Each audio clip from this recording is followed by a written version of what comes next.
Hey, in the immortal words of Judy Brown, happiness is a choice. We're happy you're spending some time with us, Chip and Zay, on a off the rails Thursday. Texas and Oklahoma, Red River Shootout week. The tailgate continues. Loaded show today. We'll be talking to Nate Boyer, former Longhorn football player and Green Beret. I mean, guy is one of a kind. He can do anything. Love the Nate Boyer story. Long snapper at Texas, went on to become an actor and director, and he's doing all kinds of great things for veterans. And he's got a golf tournament coming up in Austin that he's going to promote and give us his thoughts on these Longhorns. Zay, how you doing? I'm good, man. Can't complain.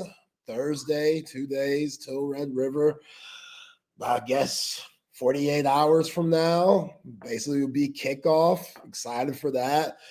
As y'all should know, if you don't know, now you know. Texas Sports Unfiltered. We will be in Dallas starting tomorrow. Hardwood Tavern in downtown Dallas. Chip, myself, BK, Bucky, E. Henry, and plenty of other guests will be in the building from 3 to 6.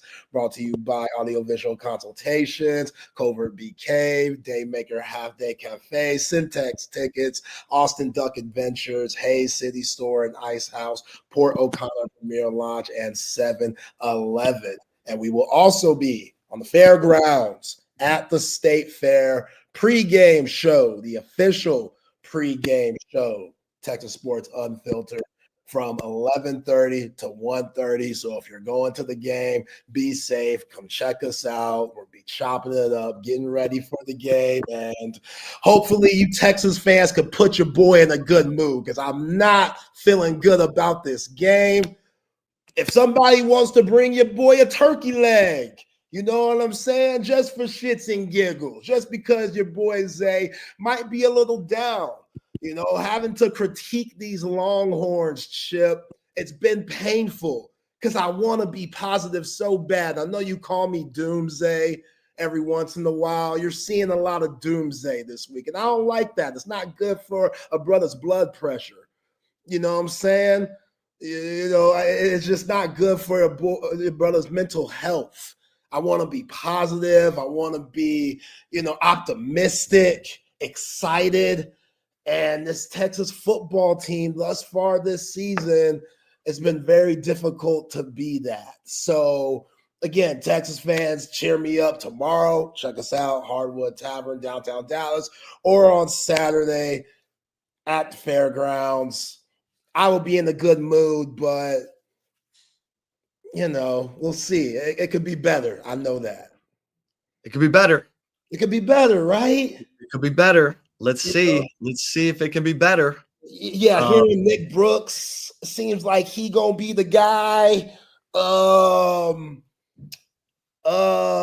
hope those are just rumors. Look, Nick, you have a bright future, bro. And hopefully you're pissed off, Nick, because you've had a rough week too. If I'm Kyle Flood, I wasn't very nice to Nick Brooks in those film meetings. You know what I'm saying? Steve Sarkisian too. Like I've been saying all week, it shouldn't have been a happy practice week. Nobody should have been having much smiles on their faces. I saw them at the prep rally yesterday. That's good. That's okay, cool. Pep rally a little different, but behind closed doors, ain't much to smile about. And you got a team coming in that's pissed off. You got a coach that's confident. Brent Venables said in the presser, yo, I'm pretty good at this play calling stuff. He's probably wondering why he didn't do it sooner. He's probably wondering why he didn't do it when he first took over the job. He's probably wondering, man, that might have been 3 years wasted that I could have been calling plays this whole time, and maybe that record would have been a little different. Because now, hey, let's call a spade a spade. Brent Venables is one of the best in the game. Y'all saw him at Clemson. Y'all saw him with those Stoops teams. His defenses, when he's calling the shots and running the show, that CEO stuff, Chip, he's put to the side and said, you know what? This is what I do best. Let it come natural. Let me get back to my roots. on how he got the job in the first place. You know what I'm saying? And this defense is terrifying. So I don't know how much Texas can change from what I saw this past Saturday in Gainesville, this Saturday in the D. Love Dallas, man. Shout out to Oak Cliff, man. Shout out to all my South Dallas brothers, man, doing it big. You know, a lot of Dallas players in this game that represent the Texas Longhorns that I'm sure want to show out. Colin Simmons, Anthony Hill. I'd love those two to have big-time games. But, yeah, man, this Oklahoma team, they're dangerous. And if Texas puts out any of the effort that we saw against the University of Florida, then, yeah, a lot of Texas fans, it's going to be a sad Saturday. And I hate that for us, man. I hate that. It should be positive. The way this season has gone, so excited. 3-2 coming into this game. Not very excited to have Lance on. I love Lance, but he's going to come on and gloat because he's been saying Texas is going to be 3-2 coming into this game since like last March when the schedules came out. Lance was saying it. So I'm not excited about that, even though we love Lance here on Chip and Zay. But yeah, Chip, man, I hope I'm wrong. I really do. Well, so does everyone who cheers for the burnt orange.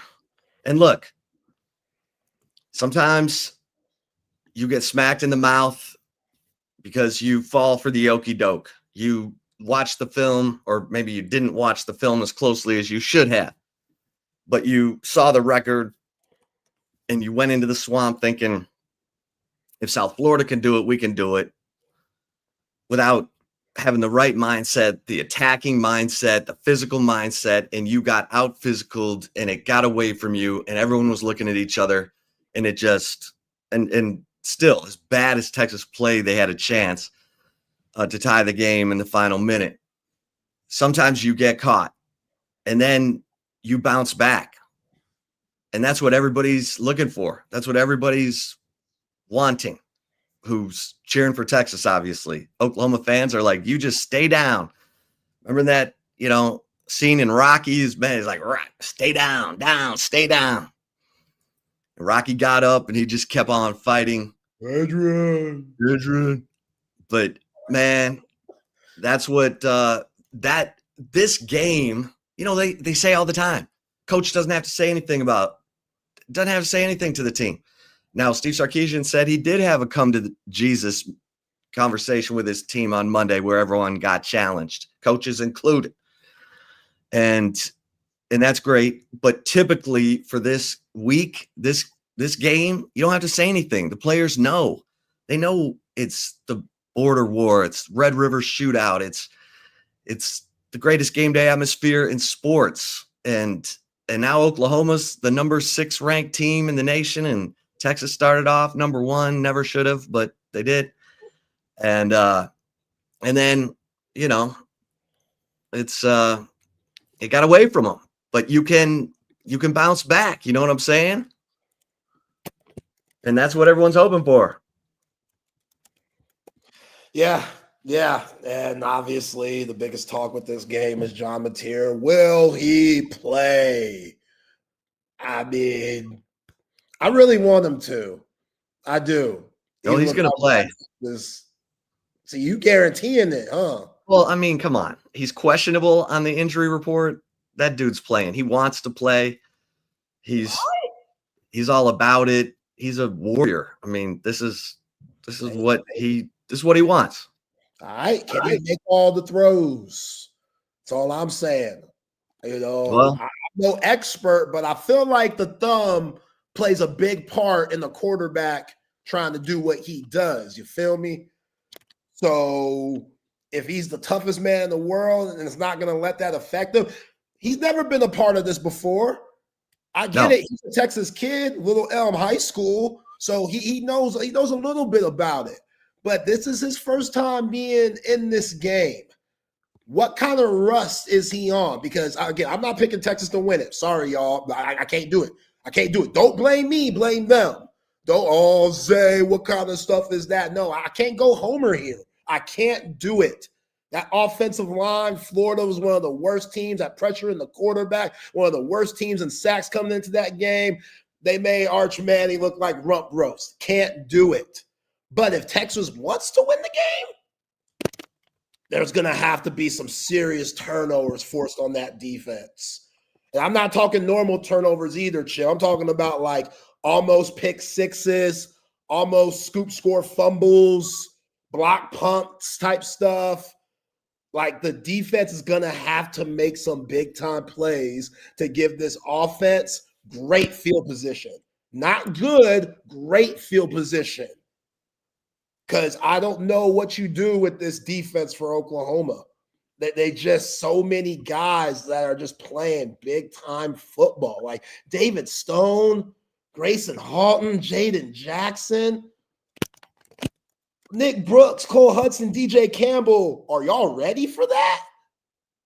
Because, look, Auburn, they're nothing to write home about. I don't think Bryce Underwood in his second game of his career going to Norman, that's tough too. Michigan, they can run the ball a little bit better than Texas. But are they ready for that? Because I think Oklahoma, even with the Texas and their flaws, I think this is the best offense they're going to see, which is saying something. But I don't know, man. Tyler Wine, Mason Thomas, his crazy. Mason Thomas is the highest rated pass rusher in college football, according to Pro Football Focus. Yeah, he's a problem. He's a problem. Yeah. Almost Seago and Kip Lewis be flying. Yeah, when you're playing with confidence, man, it's a different world. Yeah. Robert Spears Jennings is like a 6-year senior.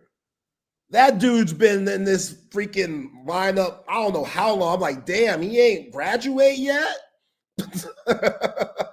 He's the one that made almost a huge play on Contravian Wisner. Thank goodness for Silas Bolden out running Danny Stutzman, which I got to show you a picture of Danny Stutzman. He's on the Saints with Jalen Ford, and those guys are having fun with Red River Shootout being this week. This fool Danny Stutzman has a upside down Longhorn chain.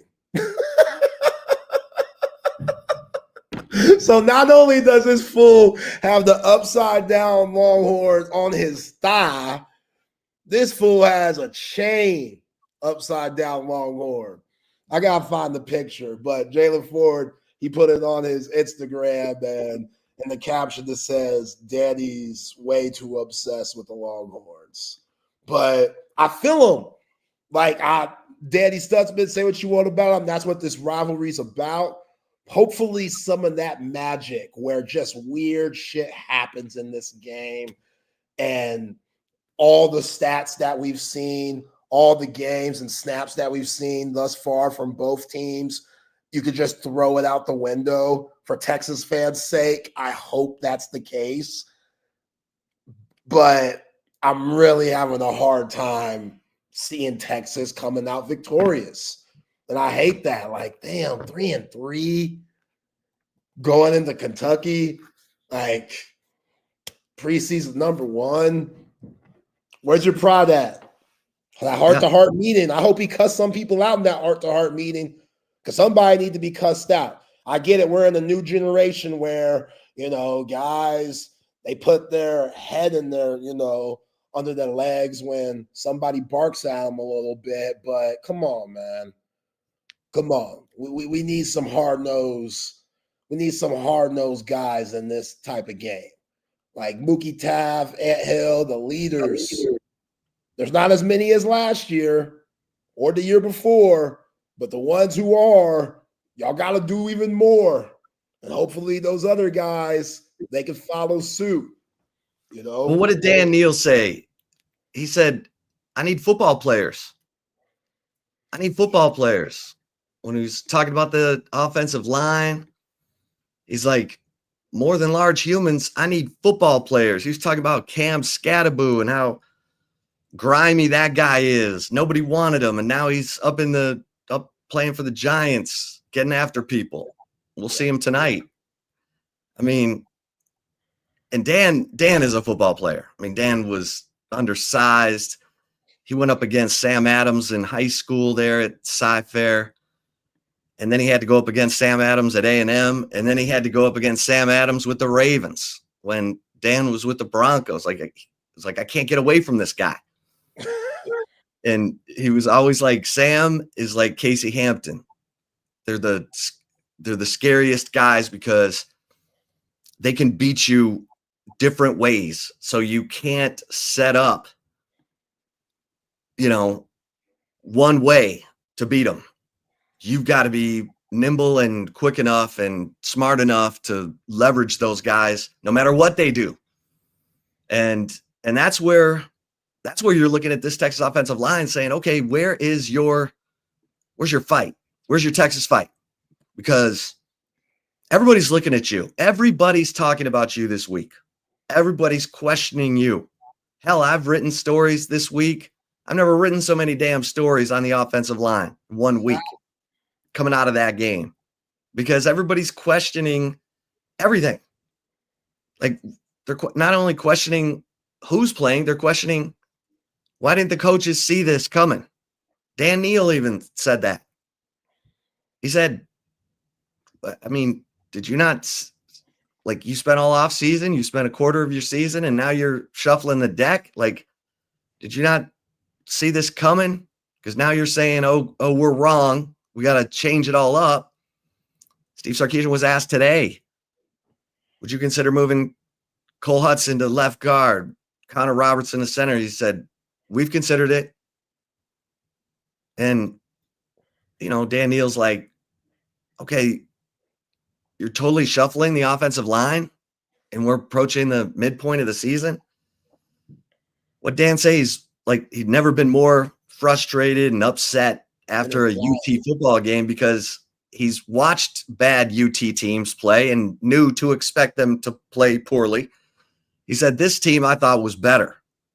And to see them get pushed around on both lines of scrimmage, he said, I've never been so, frustrated, agitated.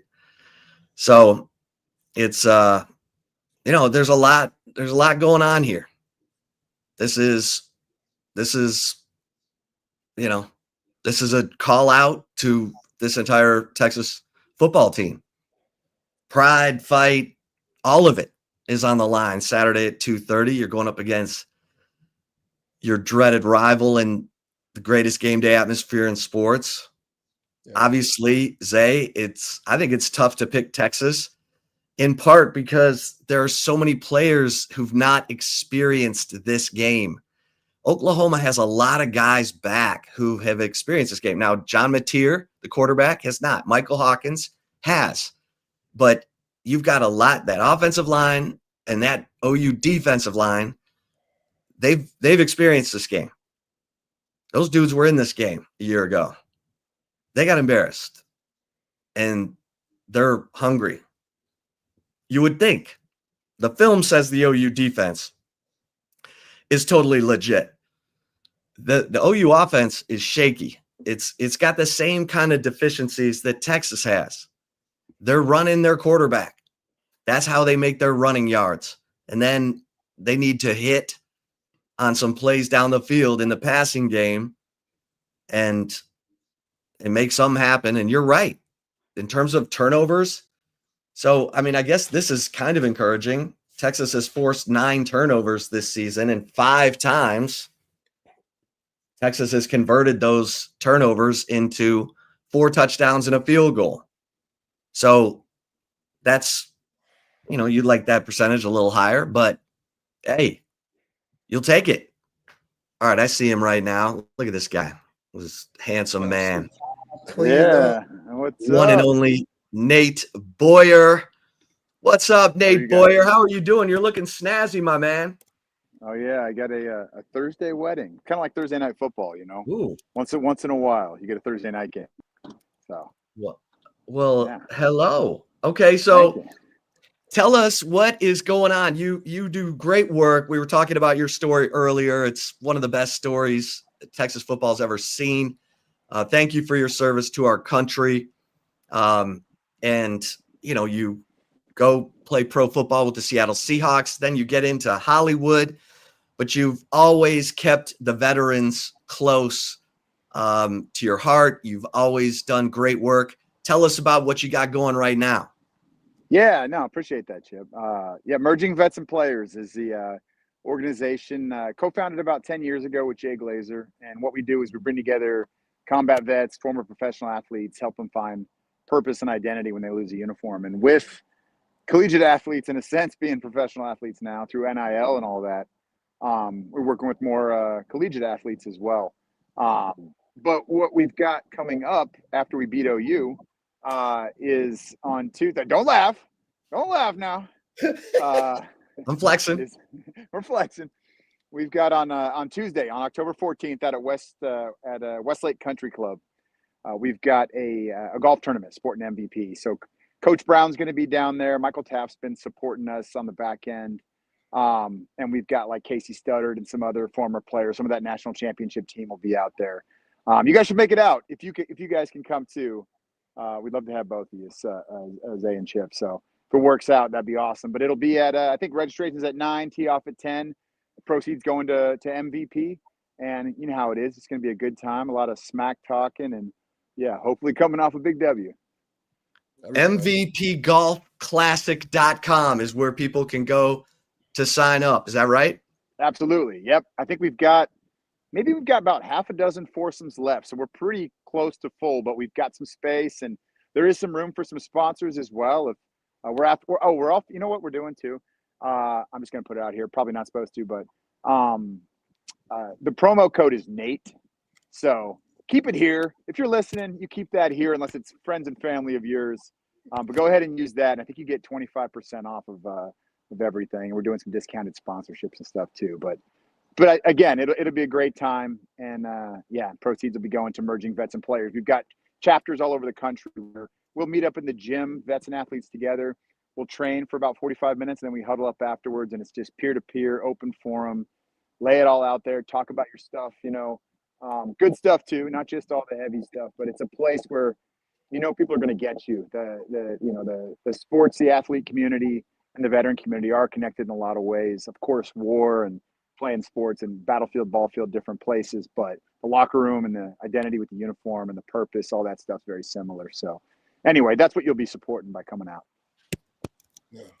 We'll talk about that a little bit, Nate, because I think a lot of people don't understand how important that is, with sports, or whether you're just, that camaraderie and just building something with a team and like your brother next to you, and then losing that just like abruptly. Talk about that and like just how difficult it is for individuals to deal with that overall.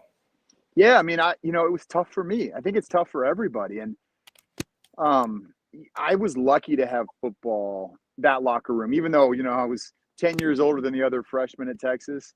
I still had that brotherhood and that camaraderie coming off of active duty in the military. And I didn't realize how much I needed it until I got cut from the Seahawks. And then I had, I'd lost the camouflage. Now I lost the jersey. And that's when I kind of struggled, and lucky to have, again, another team around me, people like Jay Glazer, who I co-founded MVP with, and other athletes and vets that were like, all right, what's next, kind of checking on me. But not everybody has that. I was, like I said, very lucky, very fortunate to have that. But just that recognition of the fear of the unknown, and just, you're a civilian now, whether you're coming out of the military or honestly sports, and it's like the real world, it's a different place. You don't necessarily have the same structure. And so that's where a lot of those challenges, it's like you've got the freedom to kind of do whatever you want next, pick whatever that next thing is. But with that, it's also daunting because it's like, well, what do I even, I'm 34. What do I go do an internship? Do I got to start in the mailroom somewhere? Like, how does this work? And, I think, and we're a prideful group too, not in necessarily a bad way. We earned what we got. We put a lot of work in, sacrificed a lot to become an elite athlete or to serve in the military and at a high level. And then it's like, I'm, I'm a little bit nervous about starting over and having to be, low man on the totem pole all over again, the new guy in the locker room. But that's what it takes. And I think once we recognize, if you're willing to do that, you're going to elevate faster because you do know how to work and you do know, how to pivot and like work with the team and never, we don't know how to quit, which is cool. So there's a lot of characteristics and traits and sort of those intangibles, as we always talk about in sports, that you develop as an athlete, as a vet, that goes your way. But just getting that, I think sometimes it's just walking through the door, starting over can be a bit daunting. So that's really where MVP steps up. Awesome. And I just tweeted out the link. Go to my Twitter at ChipBrown247. Tweeted out the link to sign up for the golf tournament. Nate, you've done an amazing job as a documentarian. You've also been an actor in some projects. Anywhere we can watch you on camera or any other projects coming up? Working on a few different things. So like something that has been near and dear to my heart for a long time was, look, when I was playing, and anybody that played in Texas up until 2019 got to experience a gentleman named Frank Danius. Frank was, the practice fields are named after him. He was a World War II veteran. At the age of 19, he was on Omaha Beach in Normandy, and then the Battle of the Bulge. I earned 4 silver stars in a matter of like 6 months, which is unheard of. And then came back to Texas, was at every practice, traveled with the team, like just one of those people that really loved the program. And Frank, unfortunately, I never got to really hear his story from him, like the whole story of over there. It's a tough thing to ask vets sometimes, like about, talking about war story, because it's hard for them. It's like hard to relive that stuff. But once I started getting more into the film and TV space and realizing how important it is to tell your story, and also that these guys, their stories are fleeting. There's not many of them left. After Frank had passed, it was kind of a aha moment. And in 2020, I started to work on an Iwo Jima project, and then COVID shut that down. But fortunately had the opportunity to go to Normandy last year for the first time and visit. And we started filming a documentary over there. So we're wrapping that up hopefully pretty soon. The ideal release would be Memorial Day and next D-Day. So like around the end of May, early June next year. It's called, the working title is D-Day plus 80. And it's really just, we were tracking down these guys. Some of them are 105, 106 years old, never told their story. And like having them tell their story for the first time, or maybe the last time, straight to camera, and just like really collecting that and shooting it, trying to shoot it on the best gear we could muster and afford. You know what I mean? So it's something that hopefully lasts, and that young people today get a chance to hear that from them, and not necessarily, secondhand, thirdhand history. Well, make sure you hit me up when that comes out so we can get you back on.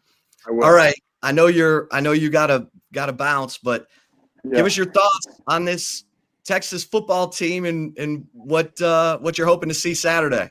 Well, after Zay's reaction, I kind of want to hear what his thoughts were first. Yeah, he's not feeling good. He's not feeling good. Not feeling good about it. I mean, that's valid. But somebody posted it earlier. What was it? A couple years ago, or it might have to be more than that. A few years ago, we were 3-2 going into this game. Similar situation. I think OU was undefeated, and we put it on them. I mean, look, I only beat OU once when I was on the team, and so I know how that game matters, how much it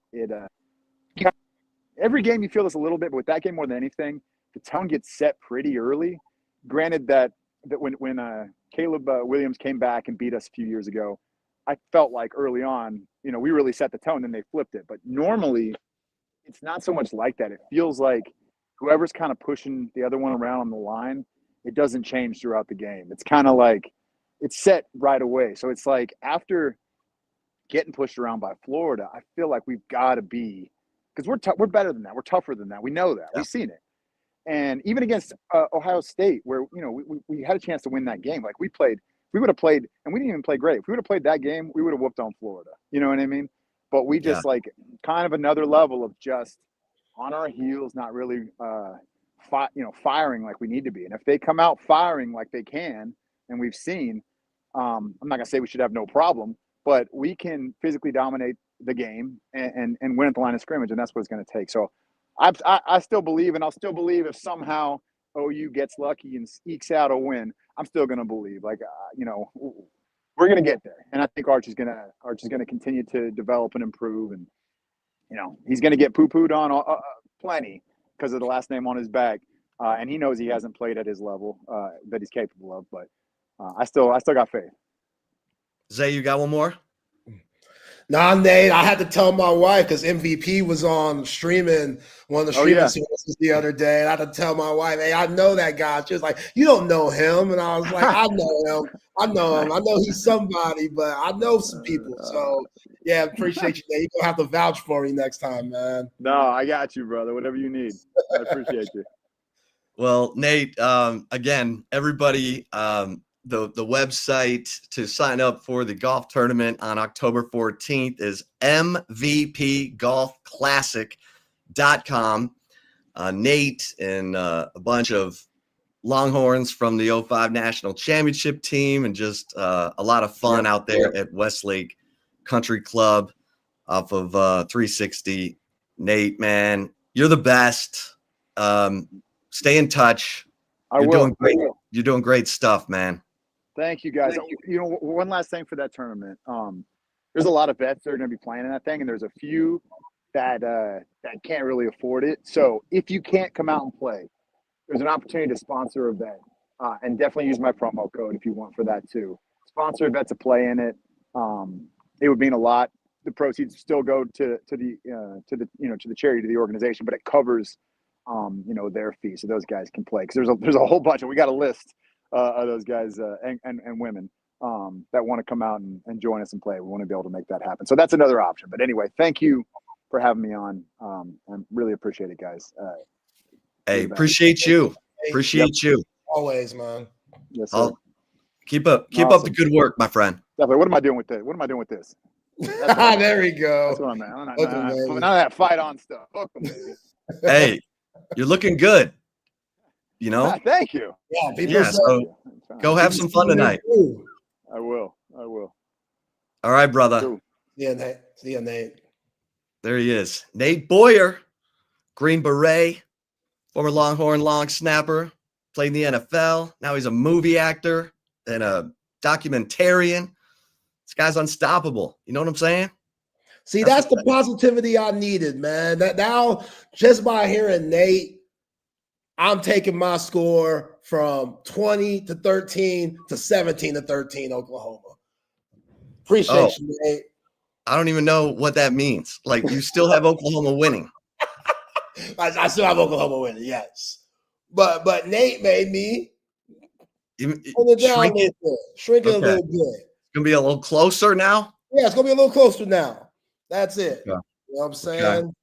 Hey, it can keep changing. If y'all convince me, again, when we at the fairgrounds, we up there, Texas Sports Unfiltered pregame show. If somebody want to bring me some fried Oreos, you know what I'm saying? Hey, what about that? What about that funnel cake bacon queso burger? Yeah. All right, let's bring in LT Lance Taylor.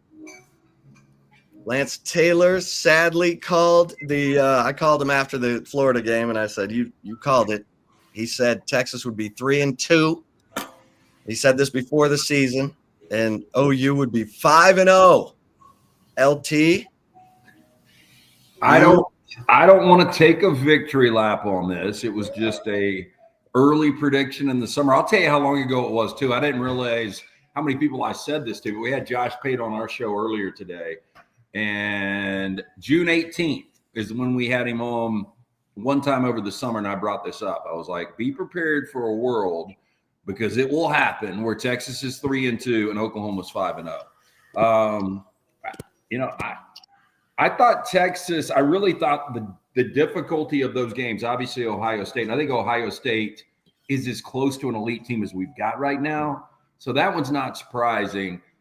If we would have known Florida and their struggles, that one would be a little bit surprising. But Florida, to me, this past Saturday played like the Florida that I thought we would see the majority of the season. So unfortunately for Texas, I think they caught a more dialed in offense with Dallas Wilson coming back. And obviously he's a difference maker. And I thought Lagway played well. And Texas did seem like they got their offense going a little bit more in the fourth quarter. So we'll see if that carries over. But I am fascinated about the game in Dallas this weekend. Okay, so are you going to the game? No. Okay. Oh, what happened? Well, we haven't even talked about this. You guys think are y'all going to be there? Yeah. Yeah. I'm supposed to be at Georgia Auburn on Saturday night, and I think I've bailed out on that. We've got to do our show from Auburn tomorrow from a place called Sky Bar, one of the more infamous bars there. But after that, I think I'm just going to come on back because there's so many freaking good games. I mean, I just, that's the problem. Like next weekend, I'm going to be in Tuscaloosa for Alabama, Tennessee, and I think I'm going to stay down in Tuscaloosa Friday night. I think I'm going to tailgate all day and then come home before the games because USC Notre Dame is Saturday night next week. So I don't know. Okay. Yeah, we got to get this. We got to get it. You have to come. You have to experience it. So you can tell all your listeners on Next Round Live and all your followers how great this game is because it is the greatest game day atmosphere in sports. We'll get you here eventually, my man. Well, look, I've always used the excuse, and I was somewhat serious about this, that the 11 o'clock kick didn't make any sense. But now that you've got a 2:30 kick, it makes a lot more sense. So, yeah, I've got to figure it out. I see one of your listeners, Lance Taylor Blows, with a bunch of S's. Yeah, but you've also got Jack, who says that you were right, and just for that, I'm going to the website and buying me some Lance's locks. I mean, I don't know why you wouldn't. I mean, we are killing it. I've just got to plug this real quick, and I know you'll allow me to do it again. But right now, so we're 18-17 in the NFL. That's 71% clip. But our free plays, 47-19-2 since August. We were 2-0 2 nights ago, 2-1 last night. I mean, we are absolutely killing it. Baseball, just everywhere you can go. So, yeah, jump on board. Free play every day. Lance'sLock.com. 47-19-2. That's crazy. On your free picks. On a free pick, yeah, you don't have to do anything. Like you don't have to give your name, anything. You can just go on the website. You can follow us on Lance's Lock on X, and there's free play every day. So literally, you can just monitor that and see what you think. Yeah. All right. Well, coming off the Texas Florida game, what's your sense of what happens in Texas OU Saturday? Okay, so if you're Texas fans that are listening, for whatever it was worth that I did get this ridiculous 3-2, 5-0 prediction right, we have got great defenses. Obviously, Oklahoma, number 2 scoring defense. Texas, number 5 scoring defense. First of all, the things that concern me, third down conversions. Texas has been awful. Oklahoma is the absolute best in the FBS. It's stopping third down conversions, being able to get off the field. Texas, your leading rusher through 5 games is Arch. Obviously, you want Arch to be able to do things with his legs. You do not want him to be the leading rusher on this team. I go back last year, and Michael Hawkins got the start, and I don't know if you guys are hearing more on your side. It's just hard to believe Mateer, with surgery on that thumb, would be ready to go in this game. But I think the way it's playing out, not only is there a ton of money on Oklahoma right now, but I think there's speculation that Mateer will play. Have you guys heard anything differently on that? No, and he was probable on the availability report. I mean, questionable. Sorry. That tells me he's going to play. He's going to try. He's going to try. Look, we saw Michael Hawkins start this game last year, sacked 6 times. Texas blows him out. I mean, more so, Oklahoma's kind of owned this rivalry as of late. I mean, when you go back, they're 11-5 the last 16 against Texas. Okay, so the things that concern me. Oklahoma's so good on third down defense. The other thing that concerns me, when you look at Brent Venables, when they hold opponents to 20 points or less, they're 21-0. Like, I haven't seen a Texas offense that's going to score 21 plus on this Oklahoma defense. With all that said, I think Texas, with their defense, gets it done here. I like Texas -1.5. I think it will be, I don't want to call it a tremendous game because I think points might be at a premium. But I think Arch is going to play well. And I think Texas's defense, that was about as bad as I think you'll see them last week against Florida. So I think that was kind of a wake-up call. But I like Texas in this spot. I don't know why. I'm just going to say because they've got a defense that allows only 12 points per game. And maybe this is where it all comes together. And this is literally a caged animal in a corner.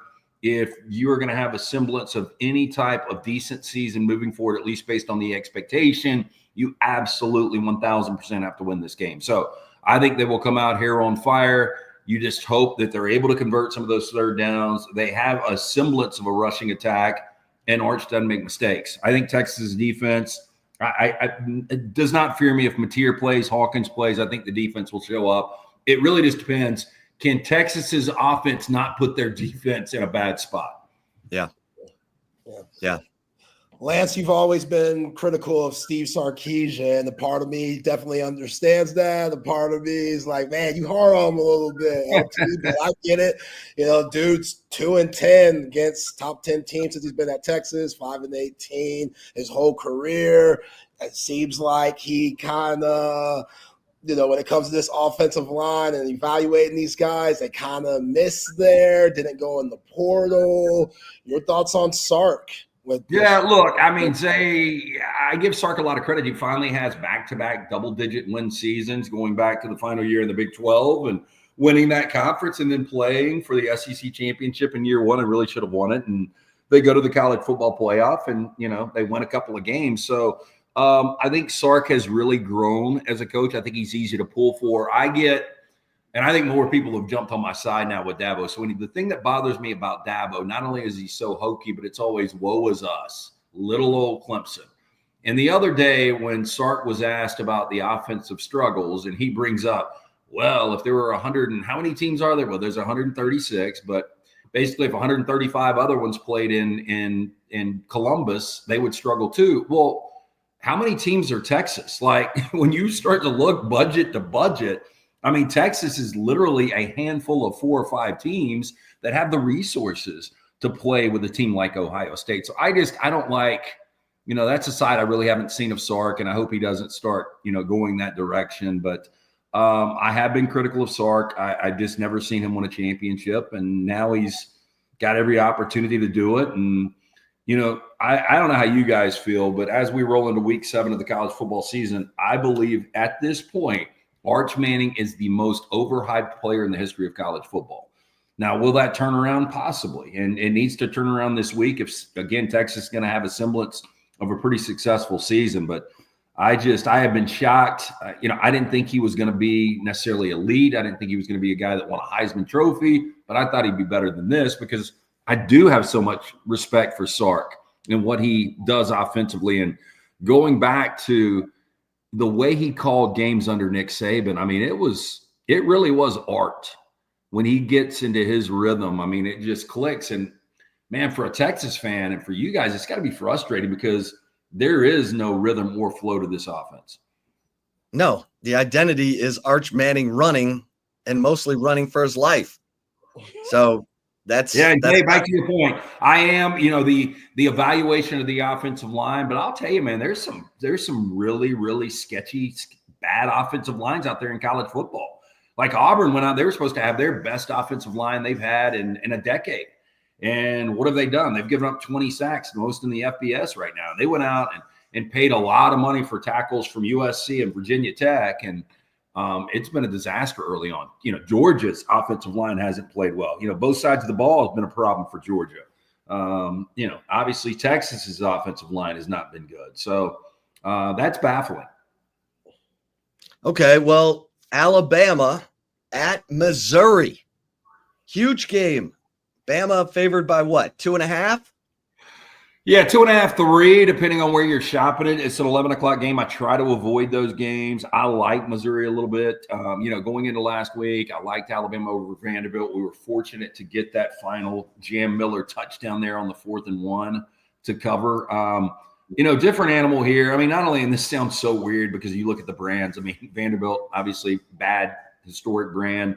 Missouri, the last time they beat Alabama was way back in 1975. It's a Missouri team that has gotten really, really good at home, and this will be their 6th consecutive home game. Eli Drinkwitz, got to put some respect on Drinkwitz, 26-5 over the last 31. They've won 15 consecutive home games, but their ability to go out, identify a portal guy in Ahmad Hardy, bring him in, and now he not only leads the SEC, but leads the nation, 730 rushing yards, over 7 yards a carry, 9 touchdowns, which is 2nd in the FBS. Bo Prabula right now, 2nd in the FBS, 76% completion percentage. And talking about 3rd down conversions, they are number 1 right now in the FBS, converting 62% of their 3rd downs because they're winning on 1st and 2nd down. Alabama has a problem against the run. I give them a lot of credit. Kane Womack, the defense coordinator, made a lot of adjustments. They shut out Vanderbilt in the second half last week. But to me, this Missouri rushing attack is much better. 292 yards per game in the SEC. Best rushing attack right now in the conference. I think it's going to be a really, really difficult game for Alabama. Getting Jam Miller back 2 weeks ago and seeing him really give some balance to this offense last week with 22 carries against Vanderbilt and going for 136 yards in that touchdown. I think the offense is dialed in. My concern is, can Alabama stop the rush? And for a team that runs the ball 55% of the time, which Missouri does, time of possession, the 2 top teams in that category right now in Alabama, Missouri, possessions are going to be at a premium. And it's kind of a coin flip game. I lean Missouri right now. Yeah, Lance, Ty Simpson, he's been money this year. It seems like Grubb and DeBoer have really gotten their bag and really found just some, positive energy with the way that the motion that he has out there. I mean, as a leader, he's sidestepping guys. He's running, using his legs. That's a beautiful arm. I'm shocked that he's this good. And now people are talking 1st round in the draft. How did you see this coming? Like, how surprised are you, and how good is Ty Simpson right now? We shouldn't be surprised because Kalen DeBoer and Ryan Grubb, I mean, they're quarterbacks going back to Fresno with Jake Haener and then obviously Michael Penix. And even Jalen Milroe in spots last year. And I know Grubb wasn't there, but Milroe, it was so up and down. And now you're seeing just great consistency from Ty Simpson. And I do think now with Jam Miller, you're going to have more balance on this offense. But right now, Alabama's got the best turnover margin in the FBS, and one of the main reasons is Ty Simpson has made 1 mistake this entire season. To answer your question, Zay, I'm surprised he's playing at this level. I thought he'd be really good. I didn't think he'd be this good.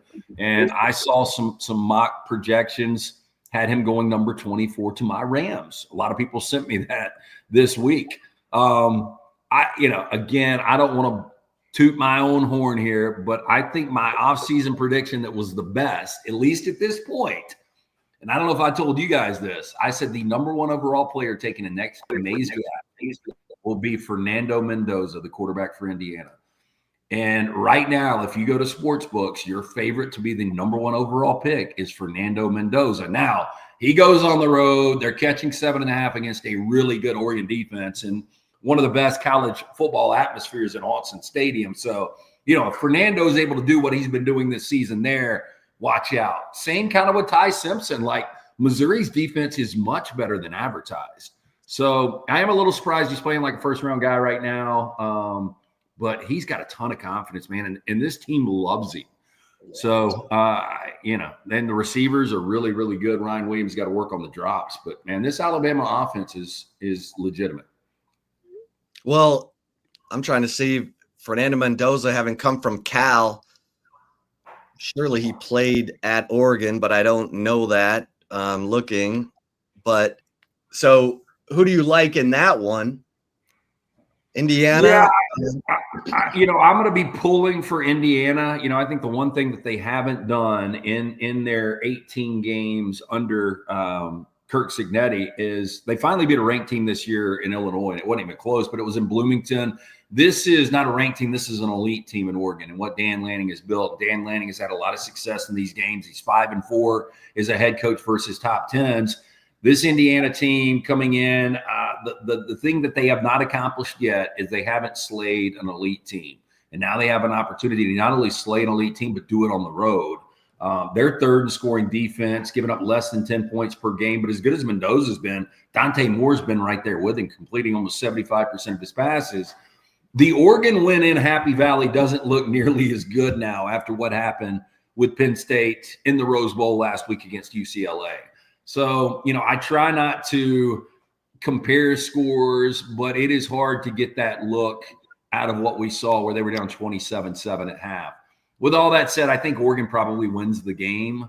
But if I could only watch one game this weekend, and it's pretty crazy when you think about Alabama, Missouri, Oklahoma, Texas, Georgia, Auburn, Michigan, USC, I think Indiana, Oregon would be that game because I'm so fascinated. I know what's at stake in Oklahoma, Texas is much more important because whoever wins Indiana, Oregon at 6-0 is probably in because they only have to go 4-2 down the stretch. And when you look at the remaining schedules, I think both are fine.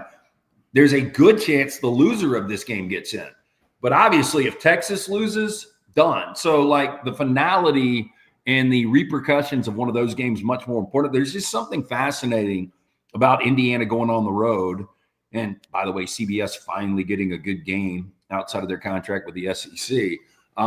That would be the one game that I really want to see. And again, I'm going to be pulling for Indiana, but I unfortunately think Oregon's going to win this game. Okay, Fernando Mendoza went to Oregon while he was at Cal in 2023 and lost 63-19. He was 18 of 34 for 177 yards and 1 interception. Okay. So he's got a bad taste in his mouth that he is looking to use some Listerine on. It's hard to believe this, but a much better supporting cast now, and what Cignetti has done there is pretty amazing. But historically, and look, this is completely different. I can say right now, I feel really confident. Just what are we? 18 games into his tenure, he is the best coach in the history of Indiana football. With all that said, they played 73 matchups against top 5s, and they're 1-72 all time.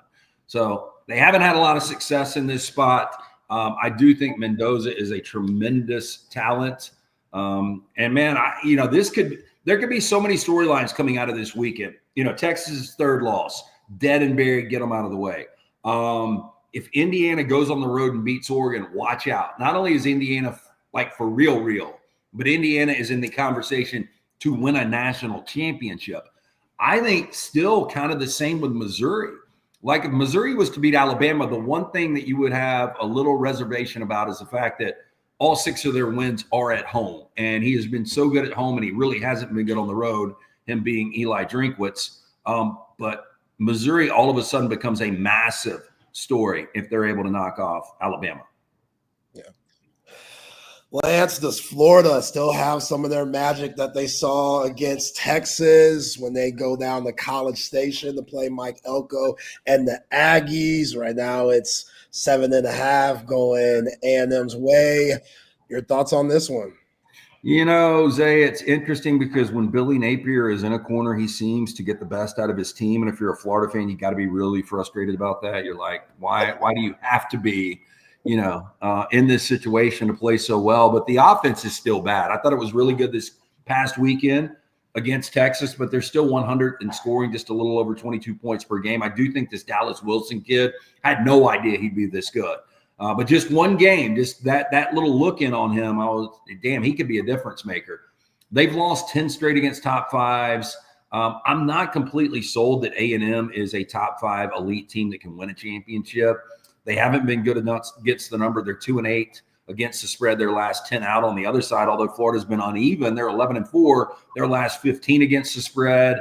I kind of like A&M here. I'm probably going to stay away from this game. 7.5 is too many points. I could see Florida get under the number, but I'd be really surprised if Florida goes on the road and beats A&M. All right. What about Ohio State at Illinois? Ohio State, a 14.5-point favorite. You see any danger here?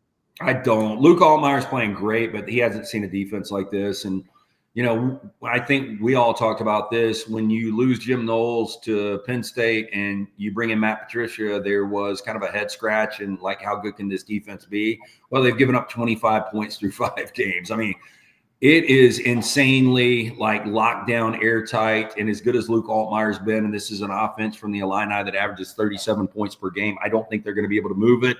And I think Ohio State's getting a little bit better on offense. Julian Sayan's got a lot of confidence in this true freshman running back, Bo Jackson, averaging 7.5 yards per carry. He is a closer in the second half. So Ohio State is a handful, and I would be shocked if Illinois pulled this off. Yeah. All right, Lance, the oldest rivalry in the SEC. Georgia Bulldogs go down to Jordan-Hare, which the line's interesting. I get it. It's a rivalry game, and Jordan-Hare to be popping in this one, but -3.5 towards the Bulldogs. I don't know. That seems a little bit low with how bad this offense has been for the Tigers. Your thoughts on this one? Well, Kirby has owned Auburn. He's 9-1 against the Tigers. A lot of these games haven't been close. He's 71-3 all time against unranked teams, which obviously Auburn is. Now, Auburn's coming off a bye. This is a really, really important game for Hugh Freeze. He's trying to avoid an 0-3 conference start for his first 3 years at Auburn. He has vastly underachieved, 5-13 in the SEC. He's 14-16 overall. I said it the last couple of weeks.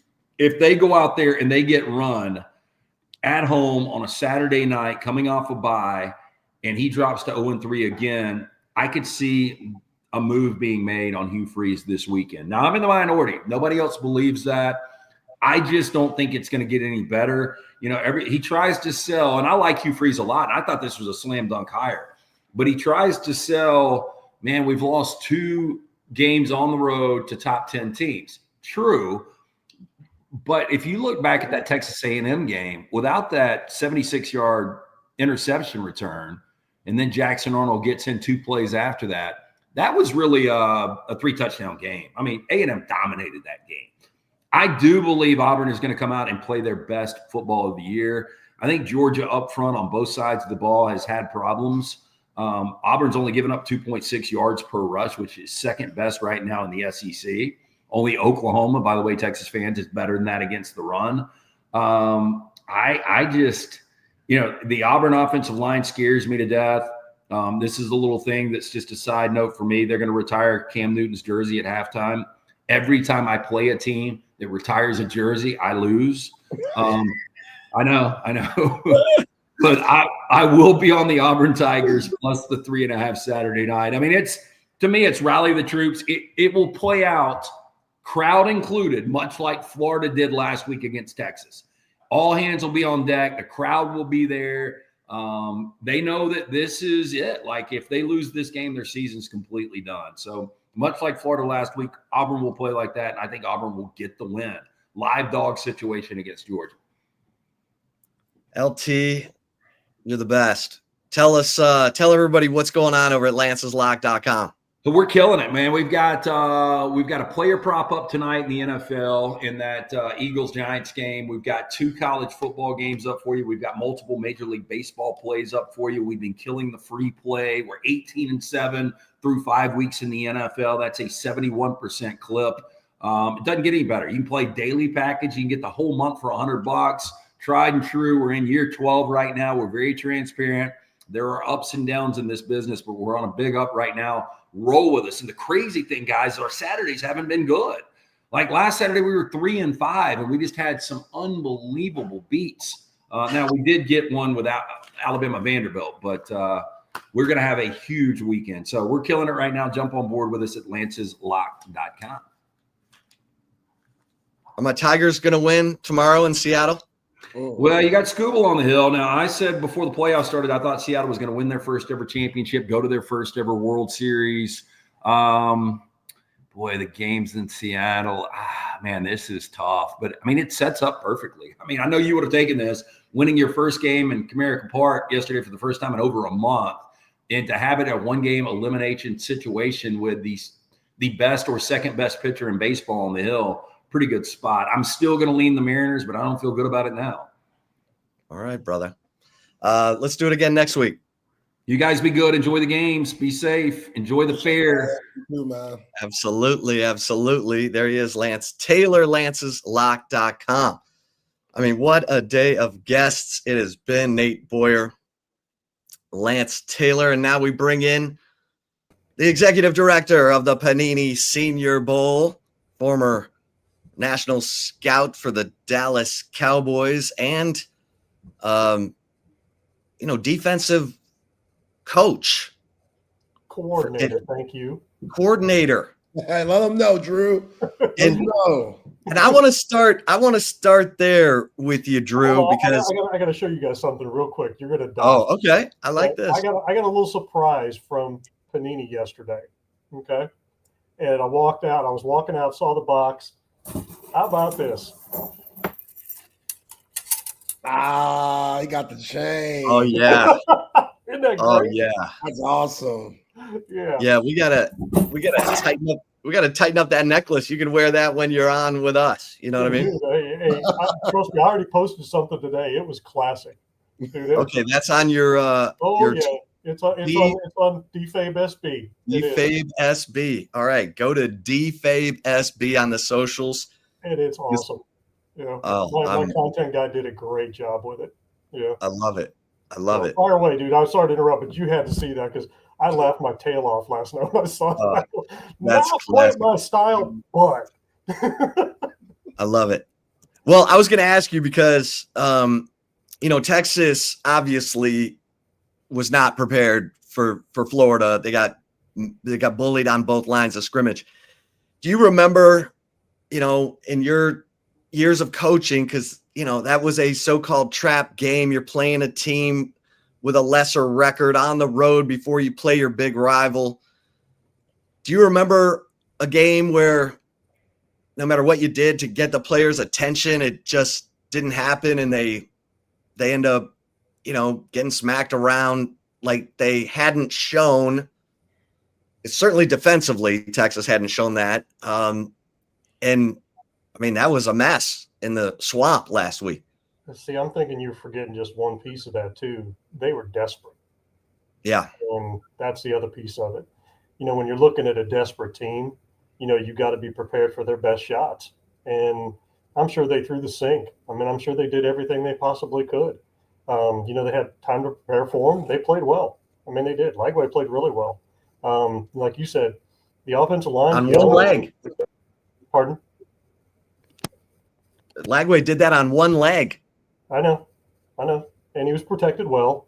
Again, when you lose as many guys up front as Texas did, I thought they'd reload. I thought they'd grow a lot faster than they have. But what's funny is, when you lose that many guys, you lose cohesion. You lose, that group take, because, again, you haven't played that much together. And, you can kind of see it. They're just not comfortable with each other yet. And, they had some busts.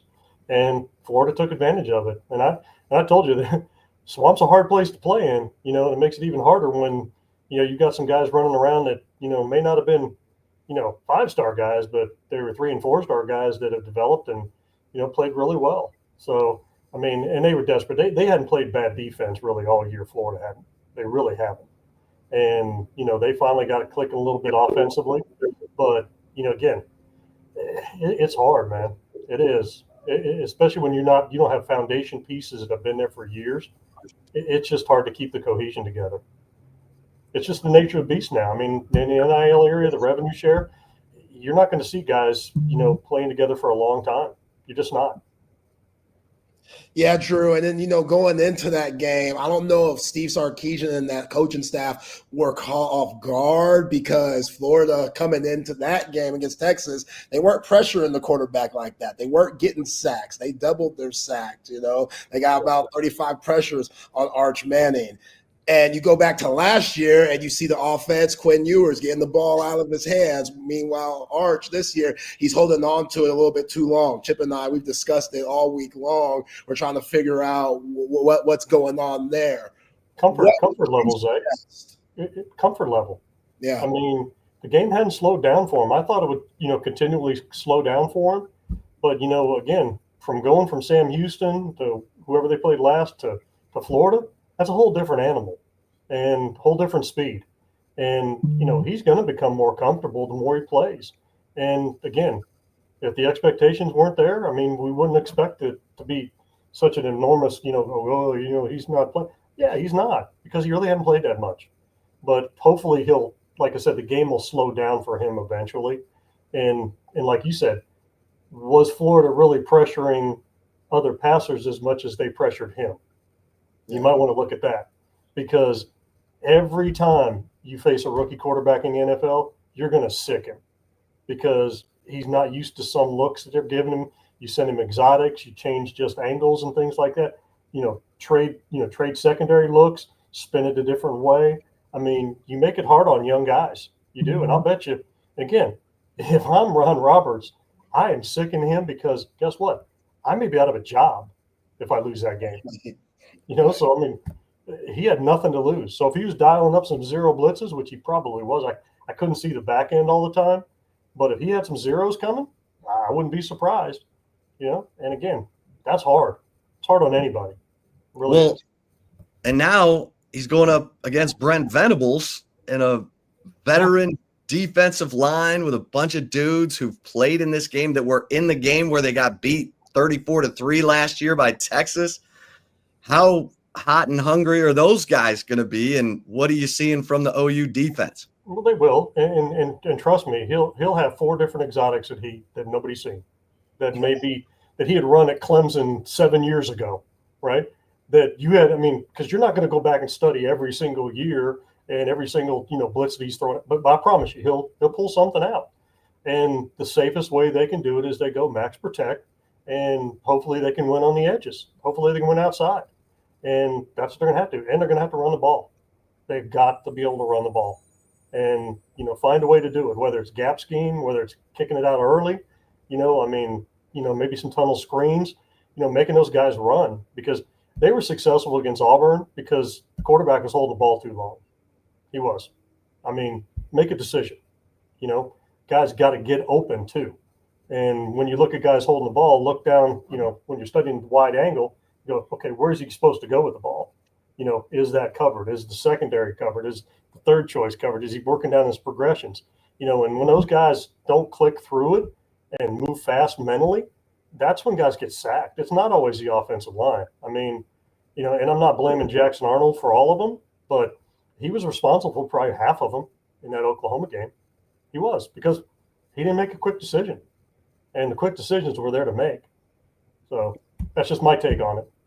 Yeah, he was sacked 9 times, Zay. Yeah. That's ridiculous. Yeah. Drew, who are some of the defensive coordinators that you really respect, whether it's on the collegiate game or on the pro level? Ooh, wow. Todd Bowles, hands down, not even close in the NFL. Todd Bowles is not we always say, don't be afraid of zero. And you know what that means, right? You're sending everybody. Yeah. And he's not afraid at all. And he's got exotics all the time. He plays with people. He brings stuff out from years ago. He's a pressure guy, always has been, always will be, and had lesser talent in a lot of different places. Dan Quinn was very, very good, a defense coordinator, very good. Guys would run through walls for him, and they played fast. Matt Patricia's doing a great job. I wish I knew more about the guy at Miami, but they are playing really, really fast, and that tells you how well coached they are. If you're playing that fast and you're not making mistakes and you're not busting, you're doing a pretty good job. The Venerable Trees has always been good, and Brett's really good. He's kind of one of those guys that is actually ahead of you when you're making calls on offense. He kind of knows, guess what? I'm going to show you this. I know you're going to go to this, so I'm going to be ready for that. There's not a lot of guys that are ahead of it on defense, and he's ahead of it. I think it's I always get confused. I think it's Haycock. Yeah, John Haycock at Iowa State. Incredible job. Truly invented that form of the 3-3-5. It's really a 2-gap, 5-2 with the backers pulled off. That's really what it is. And the secondary spins and understands where to fit. They become extra linebackers. So you're running into a heavy box a lot of times, and it doesn't look like you are because there's nobody on the edges setting edges. You go, why can't you run it there? Well, because they're coming fast and they're setting edges from depth, and guys can't. And put it this way, a lot of guys aren't athletic enough to actually make adjustments to their path and to be where they can adjust to blocking in space. That's why it's successful. It's not successful because of five technique. It's successful because they're quote outside backers that make it hard on anybody trying to keep them from sealing it outside in and setting an edge. So, I respect defensive football. Always have, always will. Because again, I think you win it with defense. And right now, those two, number one and number two, they're really damn good on defense. Oregon is a close third. I mean, you could go either way with them because they stuff the run. They put you into long yardage situations, and they do a really, really good job too. You just don't see enough of them because they're West Coast. And hey, do you get enough time? Do they get enough verbiage on how good they are? No. Yeah. I mean, Dan Lanning and Tosh Lapoy, work hand in hand together, and they do a great job too. So again, you see where they're at. I mean, in the rankings, there's a reason. Bad defenses, make it really, really hard on offenses because not many offenses can average 35 points a game against any defense. So, if you're giving up that much, you make it hard on yourself. You really do. Yeah. Well, you got Texas and Oklahoma at 2:30. You got Indiana at Oregon at 2:30. You're going to have your multi-box. Multi-view, YouTube TV. Yeah. I want my sponsorship now. Yeah. Yeah. We'll talk to Xfinity or whoever's doing that stuff, right? It's YouTube TV. I mean, okay. Heck, yeah. I'm a spokesman for them now. Heck, I want my money. Yeah. Pro Football Focus and YouTube. Yep. Pro Football Focus. Love Pro Football Focus too. Well, who are some of the guys for OU who are jumping out? It's not that they're jumping out. They're just playing really well together. I mean, yeah. The Burks kid's playing really well. He's kind of that tweener, whether he's an outside or an inside guy. He's really probably going to be an inside guy in the league. I really like, the Mason Thomas kid. He's got some twitch to him. He's got some pass rush ability, and they do a great job with him. And he does a great job of mixing it up with him, whether he's off the ball, on the ball, outside is an outside rusher. Sometimes he's a twist guy, in a pass rush game. He's doing really well. The Kinnick kid has been really productive, and he's used him really, really well because he's not really a slot and he's not really a tight end. He's kind of a tweener, but he's in like an H-back. Pardon? Like an H-back, but no, he lines up out wide. He's not part of the box. Yeah, and if he's part of the box, all he is a cutoff on the backside. So they're not asking him to be a wham guy, a lead blocker like an H. He's really kind of like a bigger slot. I wouldn't call him a big slot because he's not 6'4". He's undersized, but he's athletic. He's been really productive, and the offensive coordinator's done a really good job. He did a really good job of making sure that the weapons he has, he gets the ball in their hand. And that's one thing I can say about him. I mean, he's not force feeding somebody that really isn't going to be productive. He's really not. Safety, Spears Jennings, is a good player. They're playing really good team defense. The inside guys, in their front are active. They're good against the run. They're not great, but they're good enough to get you to a long yardage situation. And when they are, here we come. That's what Venables wants to do. He wants to earn his way into third down. And once you get in third down, you better be ready for something, whether it's a 4-strong, 4-weak, or a twist game with another two coming on the opposite side, or a 3-man wrap. He plays with you. He does. He does a really, really good job. Yeah, and that Jaron Canick, who you were talking about, is a former linebacker. Yeah. And he's a tough kid. He's kind of that in-between guy. He's like that 6'2"-ish, 220-ish.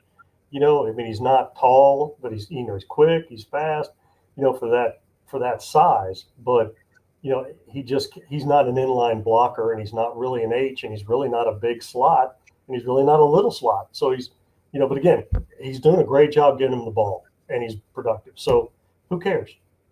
Right. He's a football I mean, player. he may make his living, as that guy and be a teamer in the NFL. He could. Yeah. I mean, if somebody's willing to use him that way. Yeah. Kind of like Andrew Beck. Yeah, a little bit. And again, but he's playing outside. See, it's different. I mean, he's a little taller. When you see him, you'll understand. He looks smaller. Drew, if John Mateer plays on Saturday, he'll be playing with that surgically repaired thumb. Your thoughts on that? I see you shaking your head already.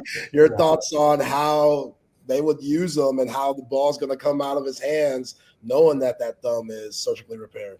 I'd bet against him playing. I really would. I broke my right thumb, and it was a bear.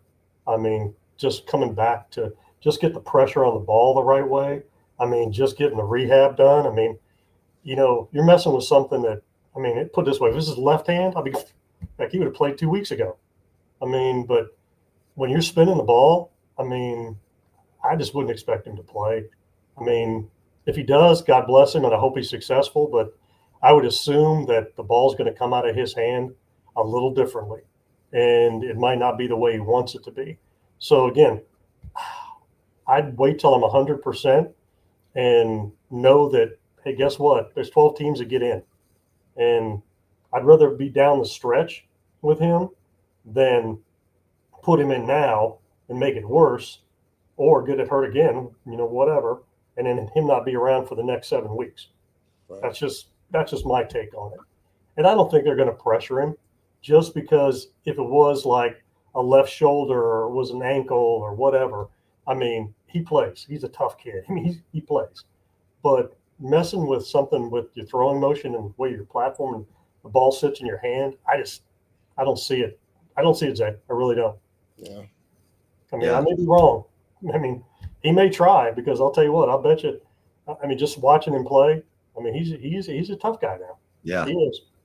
But again, sometimes your body doesn't keep up with your head, if you know what I mean. Well, and these offenses are similar. They both struggle to run the football with their running backs.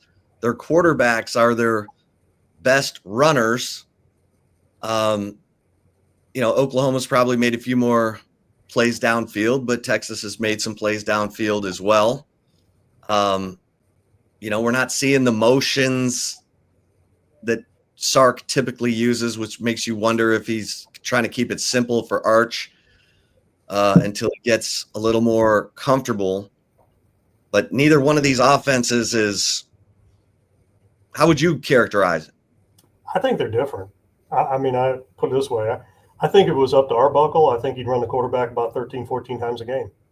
I really do, because he makes you defend all 11. Now, with what Sark's doing, Sark's trying to make him be a processor and trying to teach him the game. And guess what? They may be cutting down the motions in the shifts just so they can make it simpler for him to diagnose his progressions and what they're in. Because the best thing you can do as a quarterback is identify what you're going to see pre-snap and then be able to adjust to what happens post-snap. Because, when I was coordinating against young guys, I would play with their eyes. I'd play with the secondary. I would show them one thing and spin it down to a different one. I'd show them man and be in zone. There's so many things you can do. And again, you have to be able to process. So I think that's why he's doing what he's doing with him. And they just need to make sure that they are at least trying to accomplish something as far as the run game goes to help him out. Because play action doesn't work if you can't run it. Yeah, the RPO doesn't work if you can't run it, right? No, and again, there's good players out there. I just think they have to form some cohesion, and it's good that they've, like I said, it's good that they got a little time, and it's good that they're, like I said, they're still growing. They lost a ton of players last year. Off of that team. Really, truly, what 14 guys? Yeah. Yep. So again, I know there's nothing. I'll say this to the Texas fans: There's no patience in Texas. I know that. I know that. Been there, lived there. I mean, guess what? The world stops, when there's a loss. So, again, you can't win them all. And I know that people don't want to hear that, but you got to develop and you can't win them all. I mean, you got to fight through the adversity and you got to be good in the end. You got to win in the end. So let's just see what happens. I mean, who's desperate on this one? Let me ask you that. Who's desperate? Texas. Yeah, Texas just got embarrassed. Okay, who was desperate? Who was desperate last week? Florida. Yeah. So you think they're going to sell out a little bit against Oklahoma? I would hope so. Yeah. Yeah, I would. That's just my take on it. And again, I don't know what their coaches are going to do. I don't know what their mindset is, but there's plenty of talent on that field for Texas. There's plenty of talent on that field for Oklahoma. But I don't think they're going to be facing material. I just don't. So I think that helps out Texas. I really do. Now the backup's a good player. Don't get me wrong. He is. He's a good player. I mean, won some games last year, but a different animal as far as throwing the ball than Mateer. Mateer's a better passer.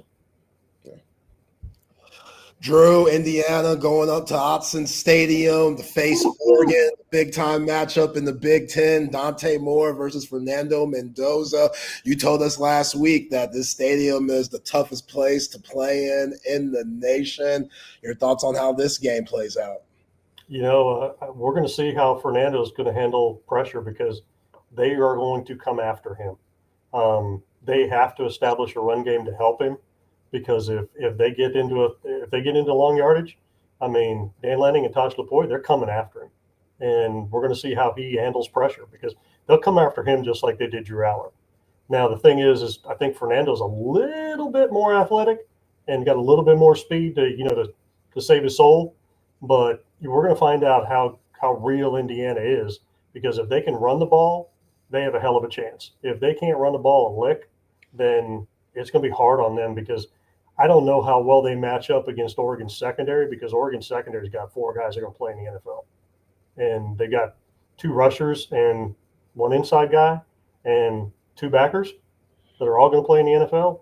So it's not going to be easy. So, again, I know Sig's really, really good, and I know he's going to have a hell of a game plan, and he'll take advantage of what he sees and scheme-wise where they can, be taken advantage of. It's just a hard place to play, and, I don't do the whole point spread thing. I don't do, who's going to win that kind of thing. But I think it's going to be a real good game until about midway through the third. And then I think Oregon may take over then. I think that. Well, Alabama at Missouri, they got some dudes, I guess we're going to find out how good Bo Perbula is. Maybe he was the quarterback Penn State needed to hang on to, but Missouri's got a couple of. They got Damon Wilson from Georgia coming off the edge. He's been a beast for them. How real is Missouri? We're gonna find out because they're really good at running the ball. Alabama's a little bit lax at being able to stop the run. We're gonna find out. We're gonna find out kind of strength on weakness, and then the other way around. They're apt to give up, big shot plays, with their defense because they get after people. And Ty Simpson's playing really, really well right now. And now those receivers are they're starting to click. And Van Miller's playing really well too. I don't know a guy playing better than Ty Simpson right now. Just pass efficiency wise and just quarterback efficiency wise. Who's playing better? Making quick decisions, sound decisions. They look good. But I know this, and I correct me if I'm wrong. I think Perbula went like 21-21 in one of the games, and I don't care who that is. That's good on air, So he's not just a runner, and he is a really, really good athlete. And when we lined up against him, when I looked at him in the spring, because I broke him down for 2 years, I was like, I'm kind of hoping that Aller stays in the game because that's a whole different animal than Aller was. Aller's that prototype quarterback, height, and can spin it. And I was afraid of Perbula's legs. I was going like, this guy could go 60 in a second, because he's really athletic and got great speed. But now he's showing that he can actually throw it. And you just didn't see that, in spring ball at Penn State or the games he was playing in, because they had run packages for him put in. So don't sleep on the Tigers now. I lost Josiah Trotter to Missouri. That's Jeremiah's son, and he's an NFL player too. He's playing Mike linebacker for him. They're solid on defense. They get after it. It's just they've had some shot plays against them, and they've given up some big chunk plays. So, like I said, it's kind of strength on weakness and weakness on strength, in a way on both sides. So they shouldn't go into Columbia feeling comfortable, which I know they won't. I know they won't go in there taking them lightly. I know they won't. Yeah, and when you say you lost them, you're referring to your time as the GM at West Virginia. Yeah, he was the Big 12 freshman of the year on defense, and it was like couldn't keep up, couldn't compete. So it was like one of those. Drew, I don't think there's a player in the nation that does more for his team than what Hayes King does for Georgia Tech. Obviously, we saw what they did against Clemson. They squeaked one out last week against Wake Forest, but they're 5-0, 13th ranked team in the nation. It seems like they're going to be headed to Charlotte to face Miami, most likely for that ACC title. Your thoughts on Hayes King and Georgia Tech? Good, solid player. Brett Key does a great job. Now, where he starts with the run game. Go figure. He's an offensive lineman, takes it serious. And guess what? He knows that you play field position ball, you keep it close, you run the football, you shorten the game, have a chance to win at the end. He knows that, and that's what they do. And, he's gotten better as a passer over the last 2 years. He was a little bit sporadic, and, I think he's really improved. I saw him down at the Manning Academy. I was pleasantly surprised how the ball came out of his hand. He's been doing well this year. They're a good, solid football team and well coached on both sides of it. Drew, I know you got to go, but Tashard Choice. Love T. Speaking of Georgia Tech, he was the running backs coach there when he recruited Jahmyr Gibbs. Now he's back with Gibbs with the Lions, but Tashard was a Cowboy. Give me your thoughts on Tashard Choice. Love Tashard Choice. One of my favorites. I was going to laugh. I'm laughing because, he was actually recruiting and signing Gibbs. Well, because I always kid around with him. I told him, I said, you couldn't run a lick, right? I mean, he was like a 4.68 guy. Right. So you got a 4.4 guy coming, and here you go. That's Gibbs. So I'm sure he's not looking for himself, but great player, great instincts. Just wish he could run, and always messed with him because it was like, you can't run out of a box. You can't even hit the sides, And he would just go, yeah, I can. I love Tashard. Love him to death. So, hey, I do got to run on y'all. I'm sorry, but Appreciate you, Drew. Love y'all. And, hey, see you next week, right? You got it.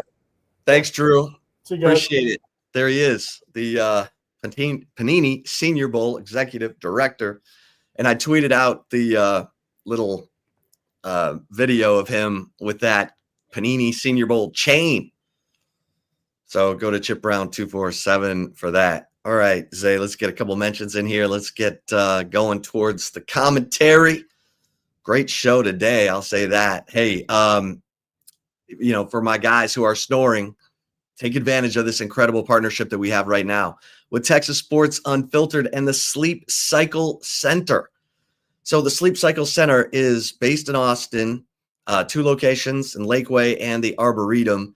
And it's Dr. Chad Denman, who has dedicated his life to treating sleep apnea because it killed his own father at the age of 60. So if you snore, it's more than just annoying to the person sleeping next to you. It could be the sign of a serious health issue called sleep apnea. Sleep apnea means you're not getting enough oxygen while you sleep. You go to sleepcyclecenters.com, tell them Texas Sports Unfiltered sent you. They're going to take $100 off your sleep study. That sleep study is essential for you to get the answers you need because Dr. Chad has the best technology to measure sleep apnea, the number of times you're waking up in the middle of the night that you don't even know about, how much deep sleep you're actually getting, if you're getting any at all, and the best treatment options from oral appliances like I have, mouth guard that holds my lower jaw open so I get that oxygen, to surgery. Get the information, get the answers that you need so that you don't become a statistic. you want to be around for your, for the rest of your life, your kids' lives, whatever. We talk about it all the time, getting checked out, get the physical, get the colonoscopy, get the heart screen over at the Austin Heart Hospital. We got great medical, personnel here in Austin, including the Sleep Cycle Center. So take advantage of this incredible partnership that we have with Texas Sports Unfiltered. And hey, Cover 3, it's your spot. We got football tonight. We got baseball. We got everything. We're heading into the sports weekend of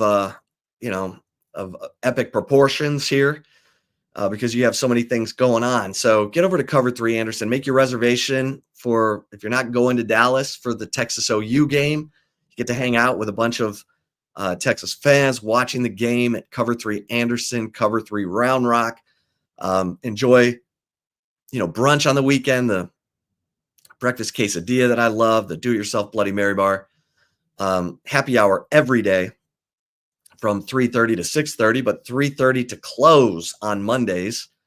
The $7 social hour menu with the firecracker shrimp and the bacon deviled eggs. Just so many reasons to go in to Cover 3 Anderson and Cover 3 Round Rock and enjoy great food, great service, great drinks, and a great vibe. And you'll probably spot some of the big screen TVs in Cover 3 from Audiovisual Consultations. Listen, when you're ready for the big screen of your dreams, the man cave, the media room with the surround sound, the works, there's only one place to go in Austin, Texas, and that is to our man, Tom McKay. He knows you're busy. He's the expert. Let Tom and his crew bring everything to you. He's going to bring you the best price on big screen. So there's no reason to be, going around town, lugging TVs in your truck and punching holes in your drywall. Just call 255-8678 and let Tom and his crew bring everything to you. They've also got you covered on surveillance, electronic shades, new lighting, avconsultations.com, or call 255-8678. Of course, area code 512. All right, Zay. What a show. I mean, Nate Boyer, Lance Taylor. Lance is taking Texas. Crazy. What do you think about that? I hope he's right. I mean, he was right about Texas being 3-2, so hopefully he could carry that same energy to this game. Yeah. I was very shocked. Well, not shocked, but it's very interesting to hear Drew speak on John Mateer the way that he did. Yeah. Especially Drew's just history being around quarterbacks and being around the game. And I like how he compared it to his own thumb injury and just gripping that football, man. Like, that's hard enough to do, yet alone try to throw it 20 yards down the field. And a lot of what John Mateer does well is improvising, utilizing his legs. So if you're not comfortable throwing the ball and you just feel uneasy, especially in the game of this magnitude, that's tough. That's tough. So, hey, I know he's a gamer. I know he's tough as hell, but it'd be interesting to see him out there with what Drew just said. Yeah. Well, Dr. Shin, who did the surgery on John Mateer, this guy, he's like the guy for this type of injury, and he's kind of boasted about how his patients tend to be, recover quickly. We'll see. I mean, OU's practicing inside their bubble. They're not letting anyone see what's going on. So what's up with that, man? Talking about it's hot. Why you gotta lie, Brent? You already look like the Green Goblin. Well, he's not lying. He's just trying to keep some stuff to himself. Right. It ain't that hot. Well, Sarkisian does the same thing. Oh yeah, we know Sark be lying. He doesn't want, not lying. He just doesn't want to tell you what he doesn't have to tell you. It's okay to lie. What you mean? What It's you okay mean? to lie. It's okay to, What's he bend the lied? truth a little bit. Once he lied. It's okay. Yo, Craig, good looking out, dog.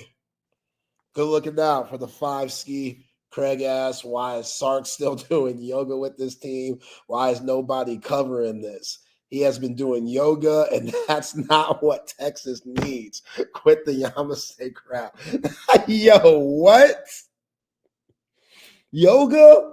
I heard yoga's good for you. What's wrong with Yoga's yoga? good, right? They all go out to that yoga place in Lakeway or whatever. Yeah, you stretch it out. Yeah. Flexible. Woosah. A lot of good breathing techniques and stuff. But Craig said cut out yoga. All right. No more yoga? Huh. I don't know. I don't know. I didn't know what yoga. I don't know about Sark doing yoga. I know they all go out to some place in Lakeway where a lot of MLB players go. But yeah, I think some of the guys who've gone on to pro ball, like Charles Amenahu, have talked about it, that it helps them, be more flexible, better hip flexibility, lower hip flexibility. If you're a defensive lineman, you got to be able to, contort your body and still drive forward and push weight. I don't know. I'm not a yoga expert, but I'm just saying. Yeah. All right. See, Manuel says Brent lying too. What's he lying about? He lives in Oklahoma. He said it ain't hot. It'll be hot on Saturday, but it hasn't been hot all week. Oh, is that why he said he was in the bubble? Yeah, that's why. That's why he said he's in the bubble. He said it's hot. It's almost 90 degrees outside. That's where I'm like, what you lying for? Yeah.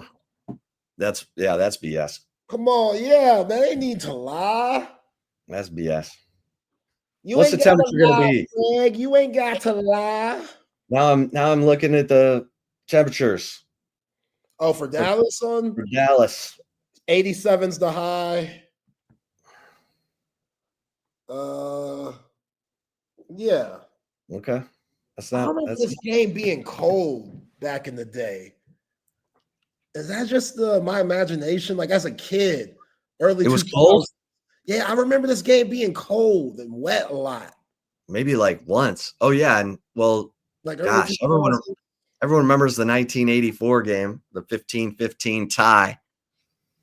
That was the game where Mac Brown was the offensive coordinator for Oklahoma.